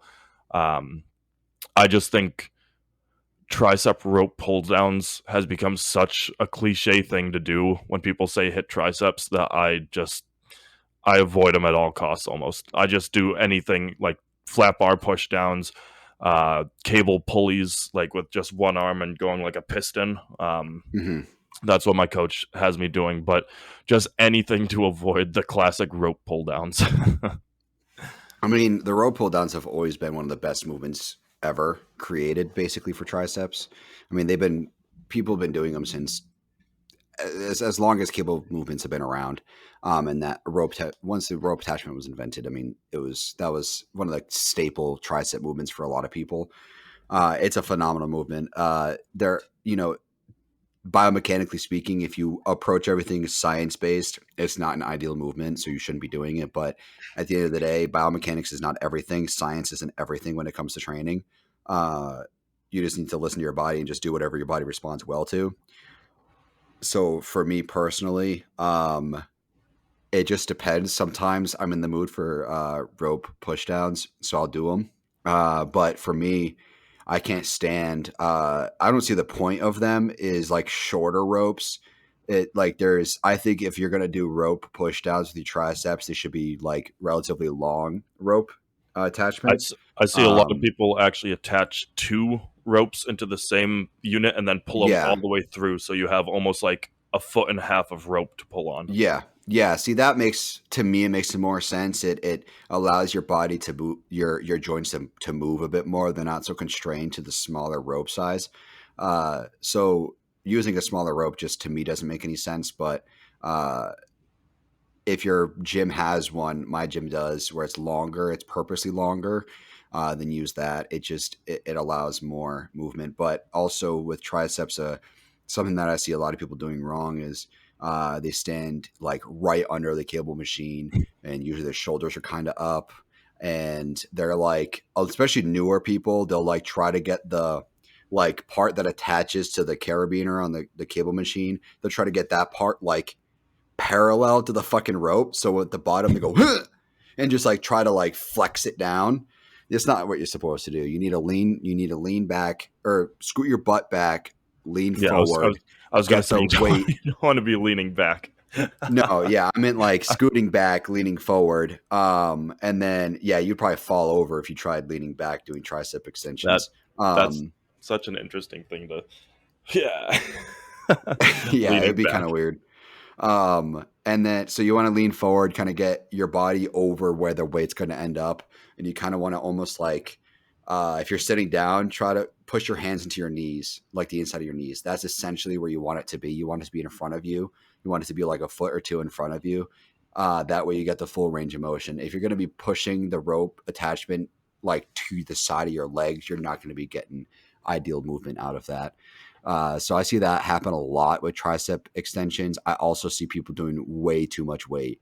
It's becoming more and more prevalent. I don't know why I've been seeing it so much It's the lately. ego thing. And the thing is too with this is that tricep extensions, especially with a rope, I see a lot of like old guys doing very short reps and very heavy weight. And if it's too heavy of weight for you, you know that because your heels are coming off the fucking ground. Like if you have to use your body as momentum to get the weight down, is too much. To add that to that too, the range of motion is not what people generally. So the range of motion you want for a tricep pushdown is getting your arms in the 45-degree angle and going from there. What I see a lot of people go, they start up at the top and they use almost their shoulders to just throw the weight Yeah. down, and that's something that you want to avoid if you want just true isolation on your tricep. Yeah, with that, so there was a study done. So when you're moving your shoulders like that, that almost becomes like a pullover in a way, which I do see a lot as well. That is very common to see. But there was a study done. So what you're supposed to do with tricep extensions, you're supposed to keep your elbow in the exact same place. Use it as a Mm-hmm. hinge. Keep your shoulder stiff, your elbow stiff, essentially where it is, and just bend at your elbow. That's it. Your elbow should not be moving. And if you know what you're doing, your elbow's not going to move an inch. And it's kind of funny to see that because sometimes I look in the mirror and I'm like, I feel like my elbow is moving, but then I look and it's not moving at fucking all. So I'm like, all right, cool, we're good. So there was a study done because there has been debate, especially among bodybuilders, whether or not tricep rope extensions going all the way up to your biceps. So if you let the weight go all the way up and then, so like stretch your triceps out all the way and then all the way back down, whether that's more effective than going to 90 degrees for your elbow and then going back down. And the study found that it's actually negligible difference. It just depends on what if your body responds better to. There is no like right or wrong answer there, whether or not you stop at 90 degrees or go further than 90 degrees when it comes to tricep rope pushdowns or just pushdowns in general. So, you know, keep that in mind. You don't have to stop at 90. You don't have to go further. It just depends on how your body responds.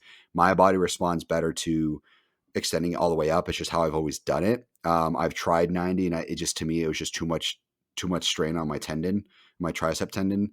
But if 90 works for you, then keep doing that. You know, it's just whatever works for you. But there was a study done and the argument is just, it can go either way. So Also, that's how I think earlier I said 45. I meant to say 90 in terms of degree. I knew what you meant though when you said it. I knew Yeah, what you meant. just to clarify. Yeah. So it's kind of like You can, squats. I mean, you can ass to tell I grass. teach English. Yeah. Yeah. Not math. When it comes to squats, I mean, squats is kind of in a similar ballpark, whether or not you should go to 90 or go further. I think I'd have to find a study on it. From what I've seen, anybody who goes to ass to grass or goes deeper than 90, typically speaking, has better muscle development. But people who go to 90 can also push more weight usually because you're not going further into the hole.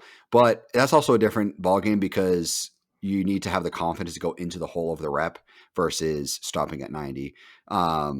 So typically speaking, you have more more strength coming out of the hole than you do coming from 90. But you're also not extending the muscle as much. So I think from what I can think, I've seen more powerlifters do more 90 degrees and bodybuilders have a higher focus on ass to grass. But that's a different, day. We'll talk about legs in another day. But yeah, so that's triceps for you. Skull crushers is the same thing. You got to bring them down to your head. And there's also debate whether or not the bar, ideally you want to do bar probably. Or typically you do easy bar. Most people do easy bar for skull crushers. The bar, whether or not your elbow should be further back and the bar be going like to the top of your head, or if your elbow should be like 90 degrees with your body and the weight go to your forehead. And I think that just depends on the way your body's built. For me, whenever I do skull crushers, which isn't often, going to my forehead works better just because it's too much strain on tendon when I go further back.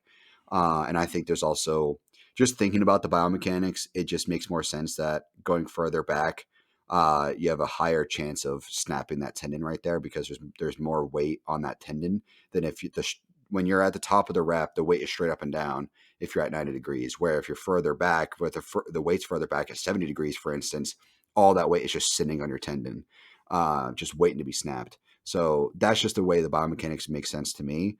Whatever works best for you is what works best for you. Just make sure that with arms in general, I mean, it's very easy to tear a bicep and it's relatively easy to tear a tricep when it comes to free weight. So just be careful.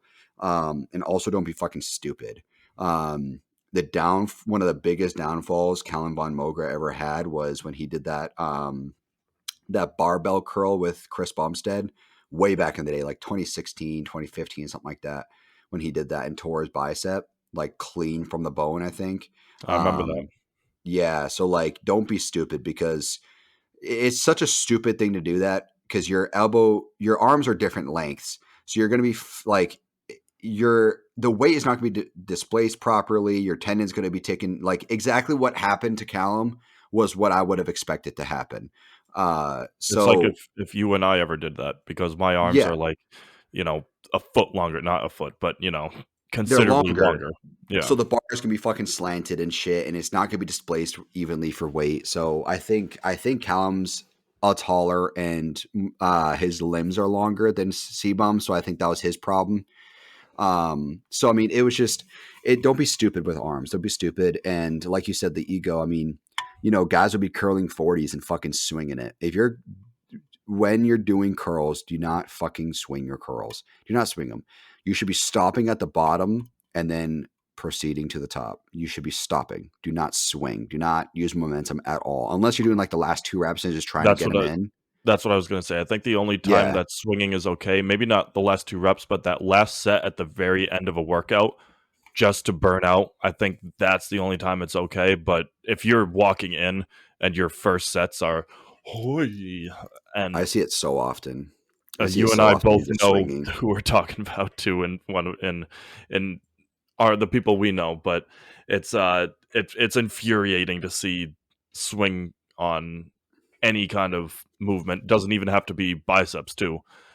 I mean, I talk about with the triceps with bringing it way up, and I know we just covered that, but swinging in general, very It's so frustrating. dumb. Yeah, it just it.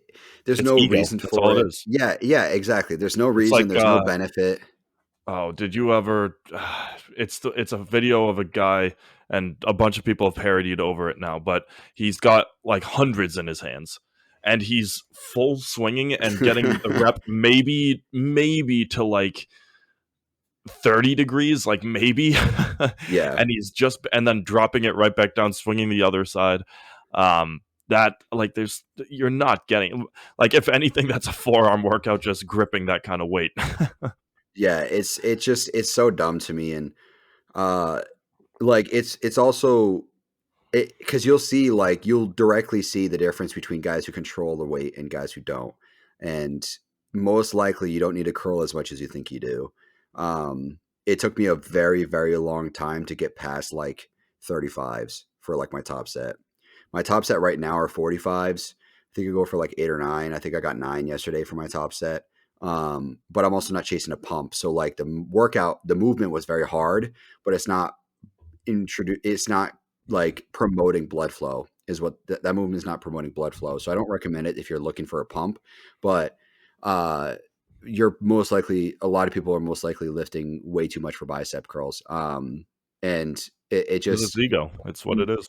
yeah, I've seen videos directly comparing it where guys will be swinging way too much weight, and somebody will be controlling it, and you can see the difference in muscle size. And I've seen it before at my gym. There's guys who swing the weight who you can kind of tell are relatively new.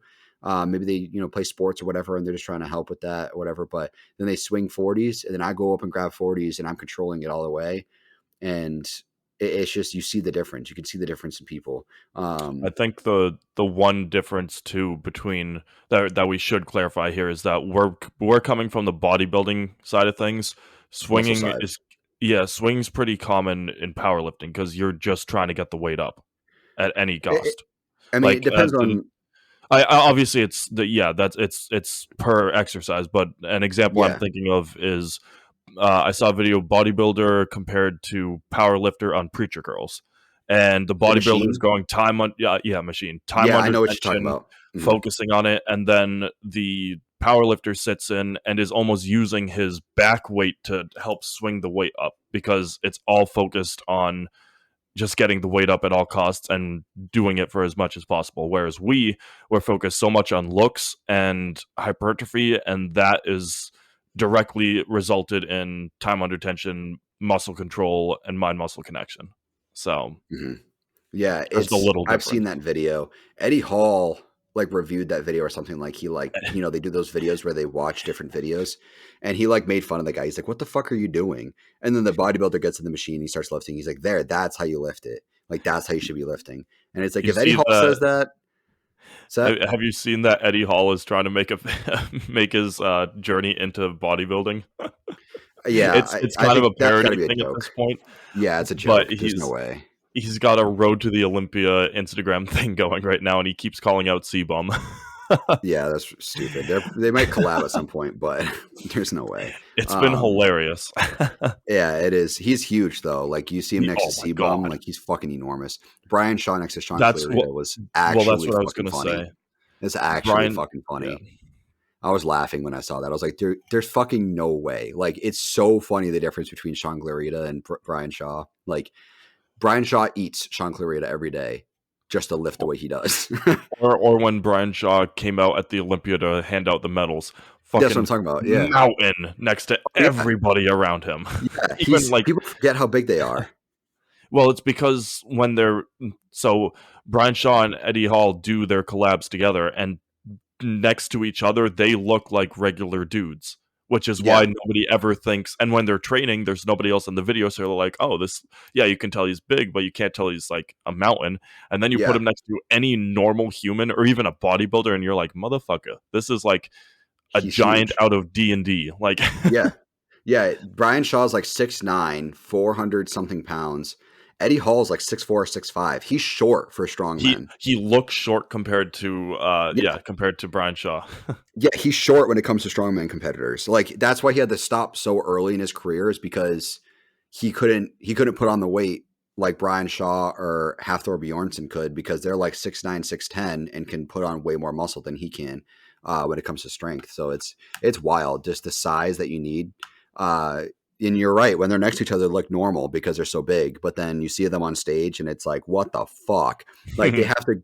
Like Brian, there's a whole video he did about buying a suit for his size, and it's so hard to buy a suit for his size because he's so big. They don't make them. You have to get them custom made.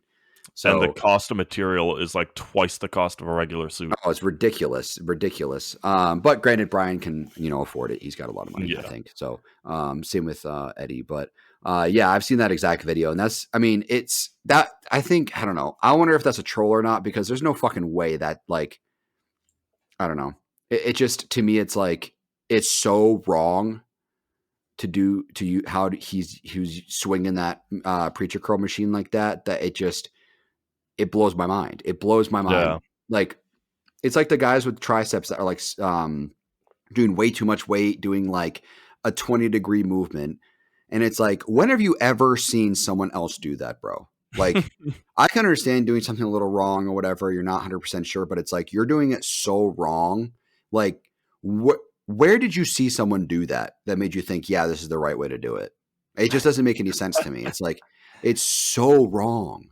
Yeah. It's like saying, like, it's like never seen kipping pull-ups before and then seeing someone do kipping pull-ups. It's like, what the fuck are you doing? Like, who has ever done that before? Granted, it's like a thing in CrossFit now. But yeah, you definitely don't want to swing the weight in anything. You want to control the weight up, from the top to the bottom, negative. More focus on the negative on most of these movements. Just like any movement, really, the negative is very important. Negative is very slept on. And then at the same time, you want to make sure your time under attention.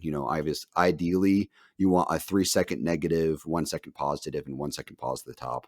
That's ideal. That in an ideal world, when it comes to time under attention, that's what you want. Obviously, listen to your biomechanics, but this is what you're going to hear most of the time from bodybuilders when it comes to time under attention is 3-1-1. I had a friend of mine actually ask me, because he listens to our podcast, ask me if you and I actually in our heads count the seconds for time under tension. And I'm like, in the beginning, yes, but now it's just like so ingrained, like with our rhythm when we're lifting that. But in the beginning, you could bet your sweet bippy, we were literally in our heads going. I mean, it was timed with our breaths and everything, but more or less there was an internal clock.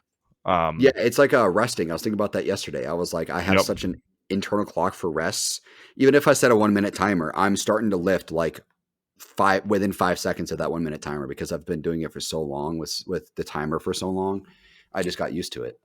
See, that's what I struggled a lot with, and now that I'm logging consistently for my coach, I've been using my apps to log everything, and the app that I use right now actually roasts me if I go. I have it set for 45 seconds, so then I have that little bit of a buffer, so it by the time that timer goes off, I'm sliding back in, and it's like on a minute I'm going. So.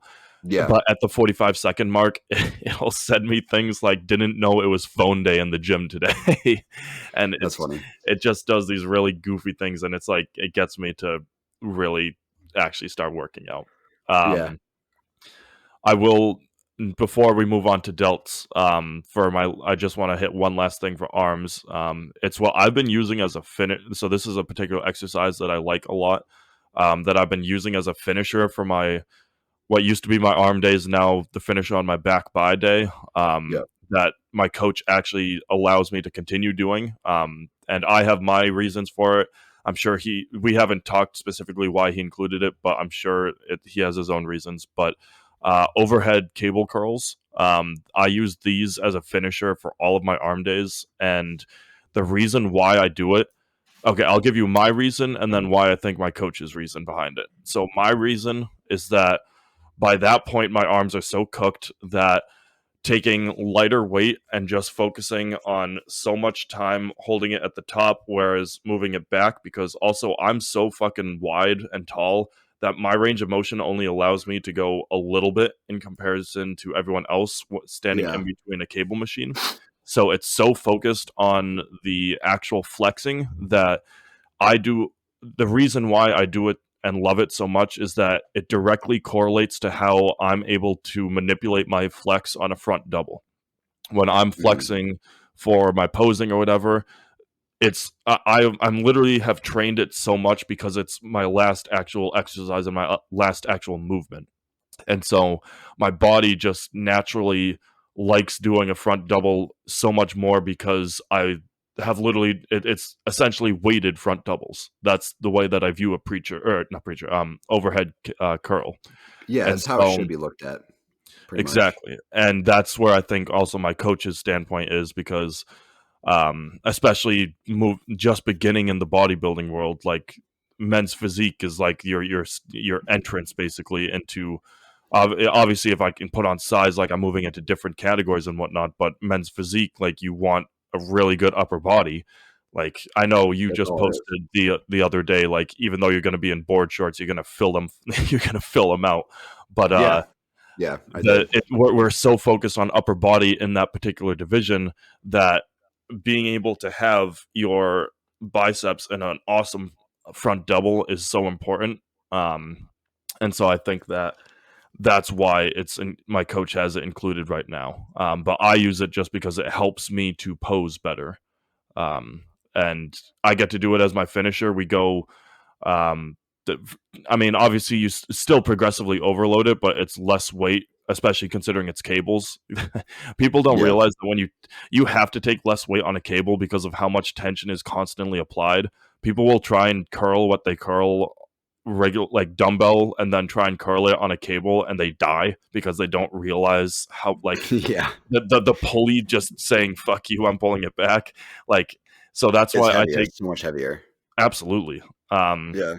so I take less weight and I focus on really slow. Like these reps that I'm doing are almost in the 6-7 second range rather than the standard 4 or 5 second range where you're Yeah. focusing on negatives. But it's just such a phenomenal finisher for me, and I personally have really good tone when it comes to my biceps. I don't have as much size as everybody, but I have really good tone, and I think personally it's directly correlated to this particular movement just because it helps me with my posing. So I recommend it for anybody that needs a really good finisher because also, I mean, when you do it with a cable, anything cable, you can burn out. You can push yourself to the absolute max. And I think everybody should.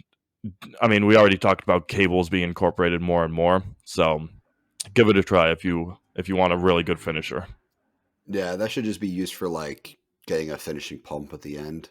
Yeah. Um, and just kind of helping with that front double pose. I mean, it's not something that I haven't incorporated it in mine for a while because I have that same problem where the weight hits like it's not far enough of a stretch for me Yeah. in the cable Because we're so machine. So like wide. that can be you can do one side at a time, but then you kind of have to lean into it, and it's just not the same.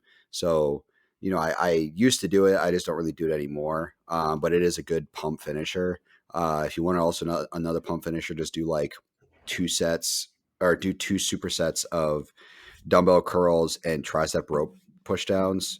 Do like 25 reps per set, and that'd be a good like finishing pump if you want to get some photos or something afterwards.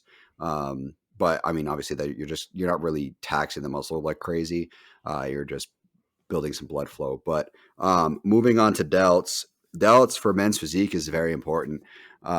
It's going to be, I would argue, one of the most important. So it's going to come to chest, delts, and back is going to be your top three. Abs is probably number four, and then well, if you bundle traps with your back, definitely, and then abs number four, and then arms number five is really what it comes down to. Your obliques do kind of play a role as far as how lean you look, because your obliques, if you have washed out obliques, it'll make you look a bit more watery and fat when it comes to men's physique competing. But when you have diced obliques, it makes you look so much more diced. Even if you have like kind of slightly washed out back or chest or something like that, your obliques being completely diced, just the way your body distributes fat, will play a huge role in how you look as far as lean goes. So your delts play a big role. And the way you got to look at delts depends on what you're doing with your physique. If you're competing, which is kind of where my experience comes from, if you're competing, you want the illusion of like basically fucking pumpkins on your arms or on your shoulders. You The want death ball implanted, shoulders. yeah, you want implanted Death Stars is what you want. You want Death Star delts. So that's going to incorporate all three heads: your rear head, your front head, and the side head.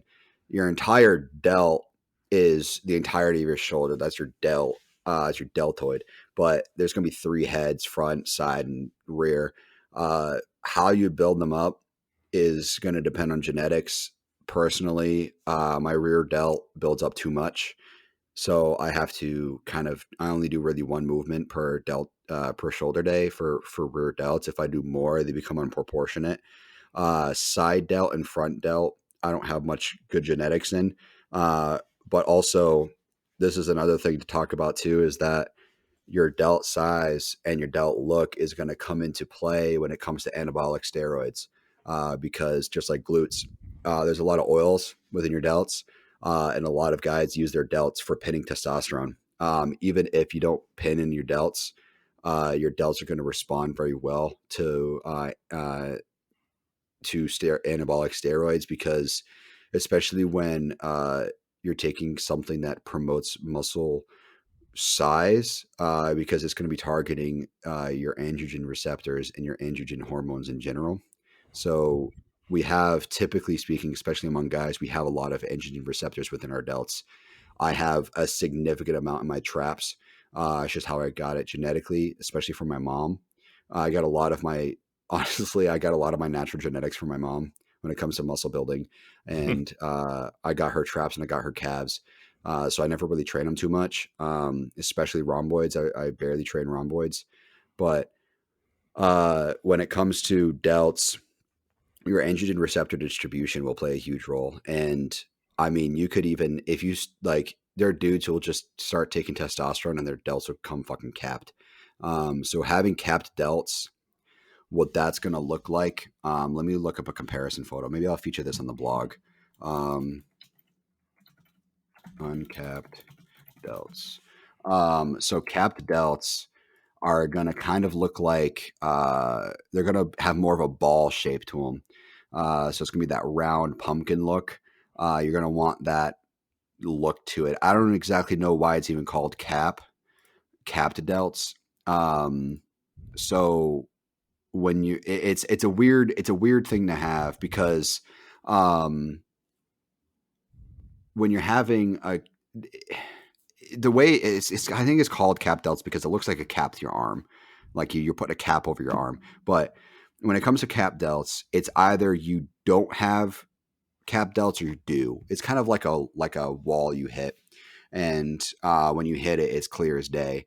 You kind of see your delts come to a point on your arms. You start seeing them ball out when you're wearing shirts. You start to see them more so in the mirror when you're doing a most muscular or something like that.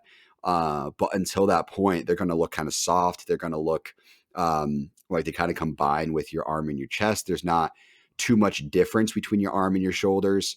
But then when you get capped, it's like there's a clear distinction between your delts and your arms and your chest, which a lot of the times most guys don't really get to experience until quite a bit into the gym. And also a lot of them don't experience it until they're on androgen, anabolics ultimately.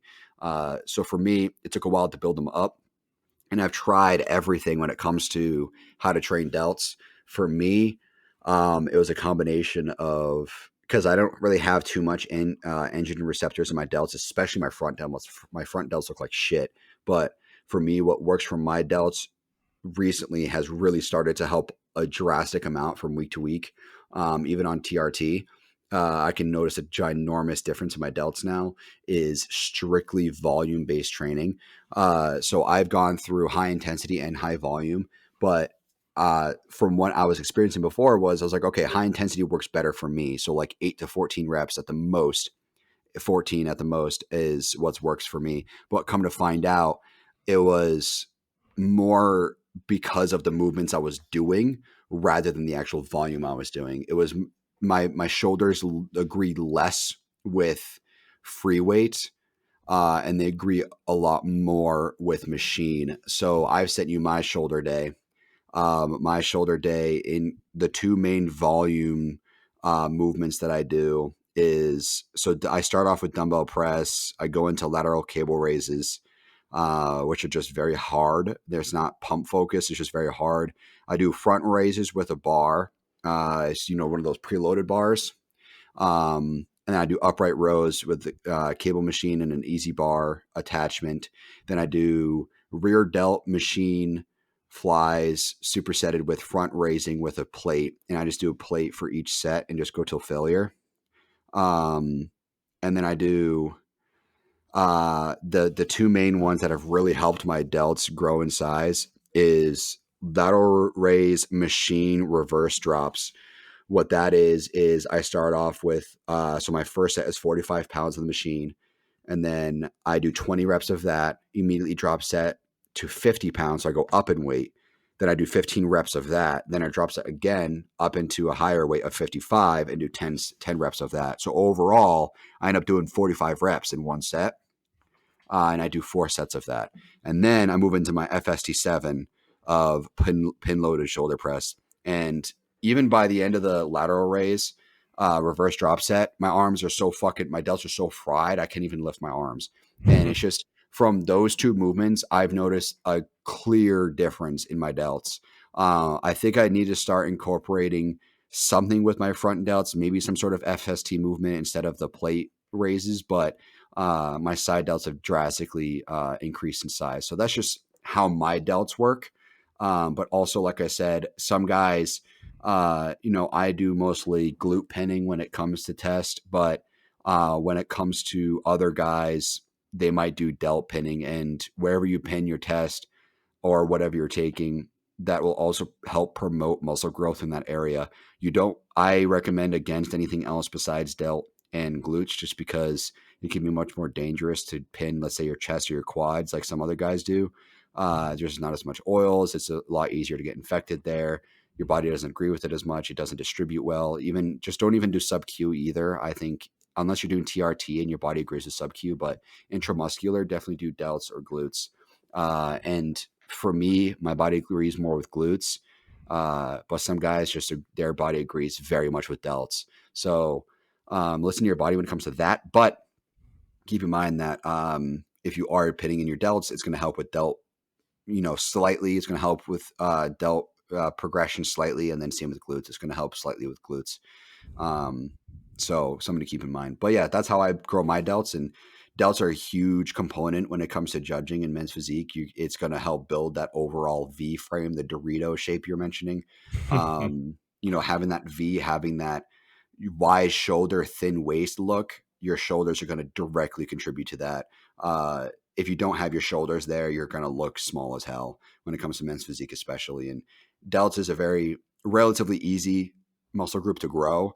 It just takes effort. That's all it takes. You don't need to eat anything specific. You don't need to do anything specific. You just need to ideally high volume, get a lot of blood flow, just really tax the muscle with a lot of reps, a lot of sets. And that's how you build your shoulders. Very seldom will high intensity ever build your shoulders, but some do. Mine respond well to high intensity, just not always. And right now, high volume is working better for me, but maybe down the road, I'll try high intensity again and see some good results. We'll see. But that's how mine grow.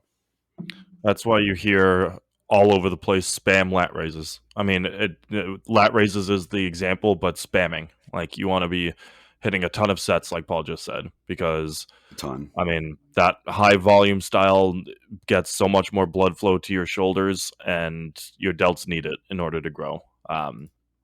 So a lot of what Paul covered is just in gold. Me personally, I have been doing just dumbbell lat raises for a while, and coach wants me to go onto machine lat raises. So Hmm.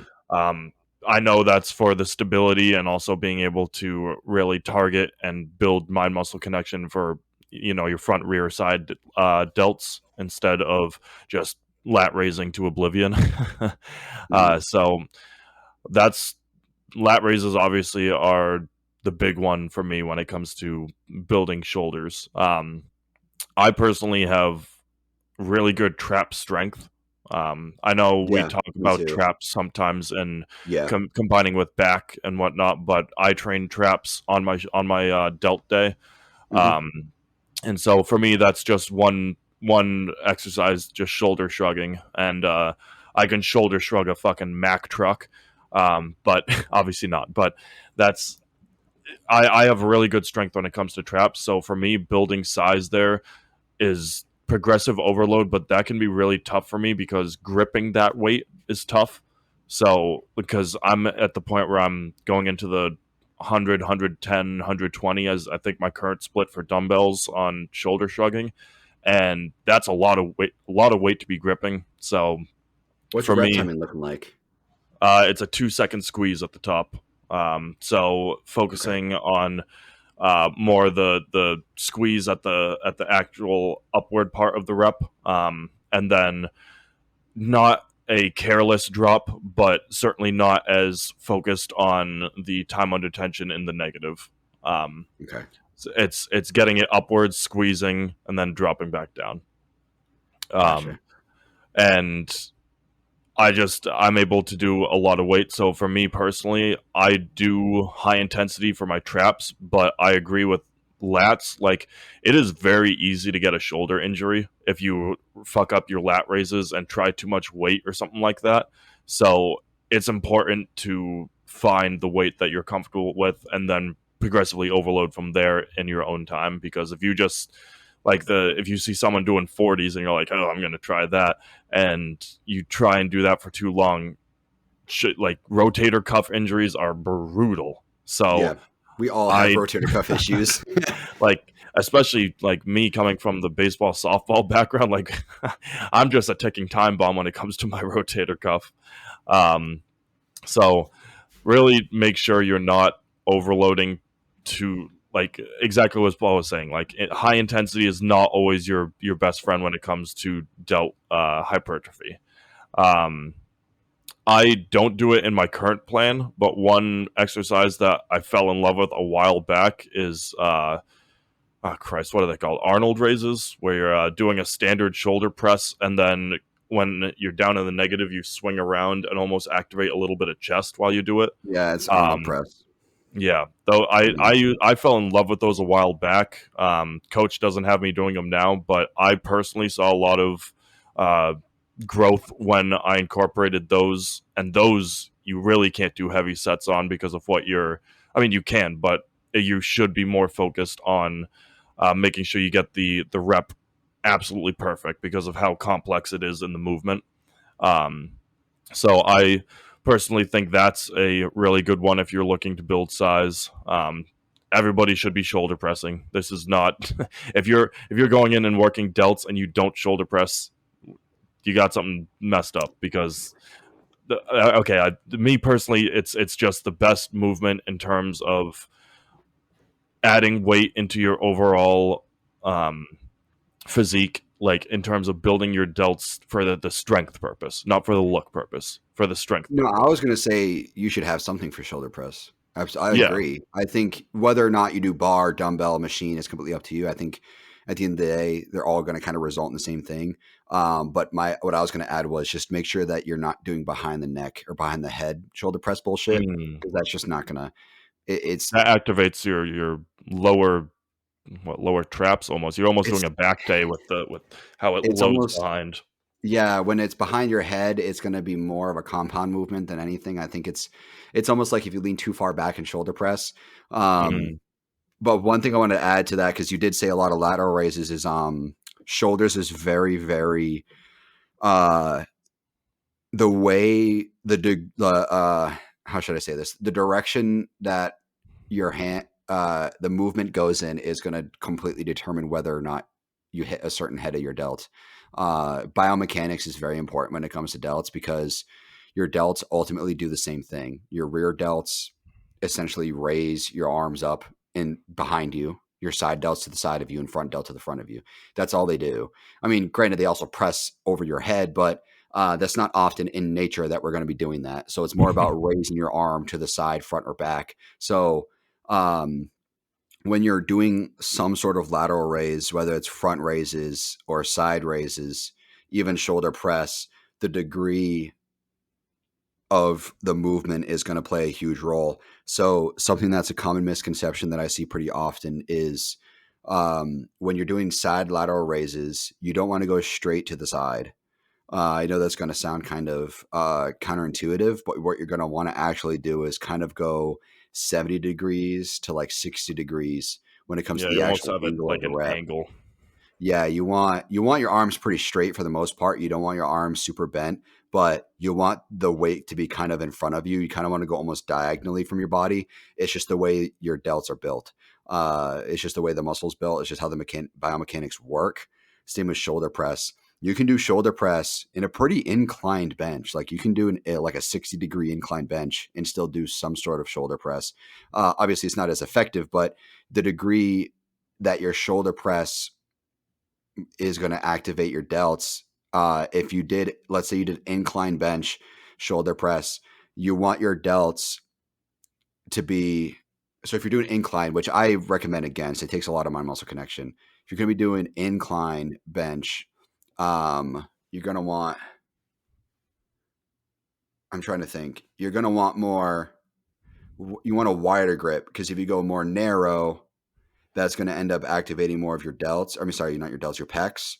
So if you go wider with your arms closer to parallel to the to your shoulders, that's going to help targeting your delts a lot more. And then the other thing with shoulder press too is that you don't want to lean too far back.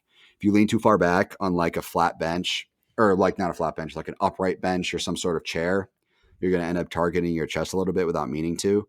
And that's going to help lift the weight. So something to help fight that, just get a bench that goes upright and just make sure that you keep your lower back pretty much resting against the bench, and that'll help keep you focused on your delts. So that's going to help with that. When you're doing machine lateral raises, it's the same thing. You want to be kind of standing back a little bit and make sure that the weight is kind of getting displaced diagonally from your body. It's not directly to your side. Your delts are not going to be lifting your side delts are not going to be targeted directly from your side. That's more going to be a combination of your side and rear delt. So just kind of put it in the front of you a little bit, not directly in front of you, but if you're at a machine and the handles are like in front of your dick, basically, take like a step back and then take like a half step back and then do the reps. It's going to help target your delts a bit more. That's how I do my lateral raises, and it's helped me a lot because it is a hard movement to kind of learn how to properly do. A lot of you see when it comes to like being new in the gym, there's a lot of different ways. I've seen people do lateral raises. I've seen lateral raises fucking straight up touching at the top. Like I've seen that shit like all the way up. I've seen people do 90 degrees and do this shit like they're flying, like they're a chicken. It's fucking wild. Some of the shit I've seen is fucking wild. And it's just at the end of the day, you want to keep your arms not completely straight, but slightly bent elbows and kind of the weight in front of you. You also don't want to be swinging the weight. So putting the dumbbells in front of you when you're doing side lateral raise is perfectly fine. Just make sure that you're not swinging the weight. So a lot of beginners, I recommend against that, having the weight in front of you when it comes to being the bottom of the rep, because you're going to end up swinging the weight a little bit. So just make sure that the weight rests at the side of your legs, so that you're not swinging it, and then bring it up diagonally from there. But if you get into heavier weight, having the weight in front of you can absolutely work. You just got to be careful of that. And then side delt raises with cables or something like that is the same kind of thing. It's making sure that the weight is kind of diagonal to your body. And if you're going to be doing side delt raises on cables, I also recommend behind the back. So behind the back, have your body kind of angled a little bit. I grab onto the machine just to balance, and I lean more into it so I can get a longer stretch. So I kind of lean to the side a little bit, if like it's, I'm using my right arm, I lean to the right, kind of put my feet closer together and lean and grab the machine and lean a little bit and have the weight behind me. And then I raise it kind of diagonally to the front of me. So that helps with just overall mind muscle connection, especially if you're starting out. But remember, you're going to agree with this stuff. Side lateral raises on cables are heavy as fuck. Oh my 10 god. pounds is going to feel like 20 pounds. The So biggest like, meme in the gym world is who's the strongest mofo in the gym, and it's the video of the animated the dude anatomy guy. side or lat raising the whole fucking pin. Yeah, the whole stack. Yes, the diagram representing how to hit your side delts, and he's side lateral raising the whole fucking stack. Flawlessly doing it. Yeah, like full perfect form, like perfect time under tension. It's like, what the fuck? This dude's like Superman. Yeah, that would be the One strongest day. motherfucker in the gym. I don't know if anybody will ever do that. I mean, it depends on the Probably stack. not. I think it depends on the cable machine. Like, there's some cable but machines that are really light. Most stacks can clear 150 easy, and I mean, the old gym I went to, Elite Fitness, their stack went up to 140. So, like, I think it's definitely doable. Yeah, but not with the perfect form and the perfect timing that video has. You have to be fucking huge and exceedingly strong. Like, we're talking like the top 1% of the top 1%, like ridiculous. 0.00001. Yeah, exactly. Like one person can do that, and it's that guy. But yeah, that's how you should be doing it. Delts is very important to build the overall look of very round delts. Is going to come from your front delts and your side delts. Your rear delts are going to help with your back pose and men's physique, but your front pose is going to be all front and side. It's going to create that illusion, the illusion of a ball on your shoulder, especially front delts. Front delts are going to create, because your side delts will have the rounded part, so it's going to look like a ball pretty much no matter what, but your side delt is whether or not that ball line stretches all the way across your delt into your pec. So your front delts is really what's going to truly create that that difference between your shoulders and your arms and your delts, and is going to create that pumpkin look to it. So have a heavy focus on front, have a heavy focus. Have a heavy focus on your front, have a heavy focus on your side, but then depending on your genetics, whether or not you need to put more into rear is up to you. For me, I don't need as much. My rear, if I do any more rear than I do, it's going to kind of drown out my triceps when I do a side chest, and it's going to kind of look a little wonky when it comes to back pose and men's physique. So it's just listen to your body and see what works for you, and compare yourself to bodybuilders. If you are in bodybuilding, kind of see like, okay, this is how his rear delts look with his physique. Mine look this way, so I think mine are kind of underdeveloped or they're overdeveloped or whatever it is in comparison to proportions of my physique. So I think I need to do this or whatever it is. So just look at comparisons, because shoulders are very important. I think everybody who plans on competing should have a delt focused day, depending on what you're doing. I think for men's physique especially, shoulders are so important. You should have a delt focused day. And then some guys even throw in like side lateral raises on like chest day to get like an extra like little push once a week to build their delts up, which I've done before. To me, it just wasn't very beneficial, but some dudes do it, and that's how they got their shoulders huge. So just do whatever works for you ultimately. Yeah, coach has my split with delts, abs, and calves one day a week, and that's that's accessory shit. Yeah, exactly. But obviously delt focused. The other ones definitely are just like auxiliary movements. So yep, for sure. But yeah. Anything else you want to add to that? I was gonna say, if you have exercises and movements that you enjoy that you don't hear us talking about, feel free to shoot us emails or DMs, and we're nerds about this stuff, so we can talk for a long time. I mean, this episode already we had a half hour of just shooting the shit about regular bodybuilding and muscle stuff. So if you have anything that you want us to hit on, always feel free to reach out to us. We're always open for that kind of stuff. And just continue to keep lifting those weights and looking good, people. Yes, sir. Yes, sir. We'll see you guys later on. Thank you for listening. Spread the word, get some more listeners in here, and make it easier for us to do this. We hope you guys enjoy the video version of our podcast as well, now that that's new. Hell yeah. Back on with that. Yep. All right. So we'll be seeing you guys next week then. All right, see you guys. Bye, everybody.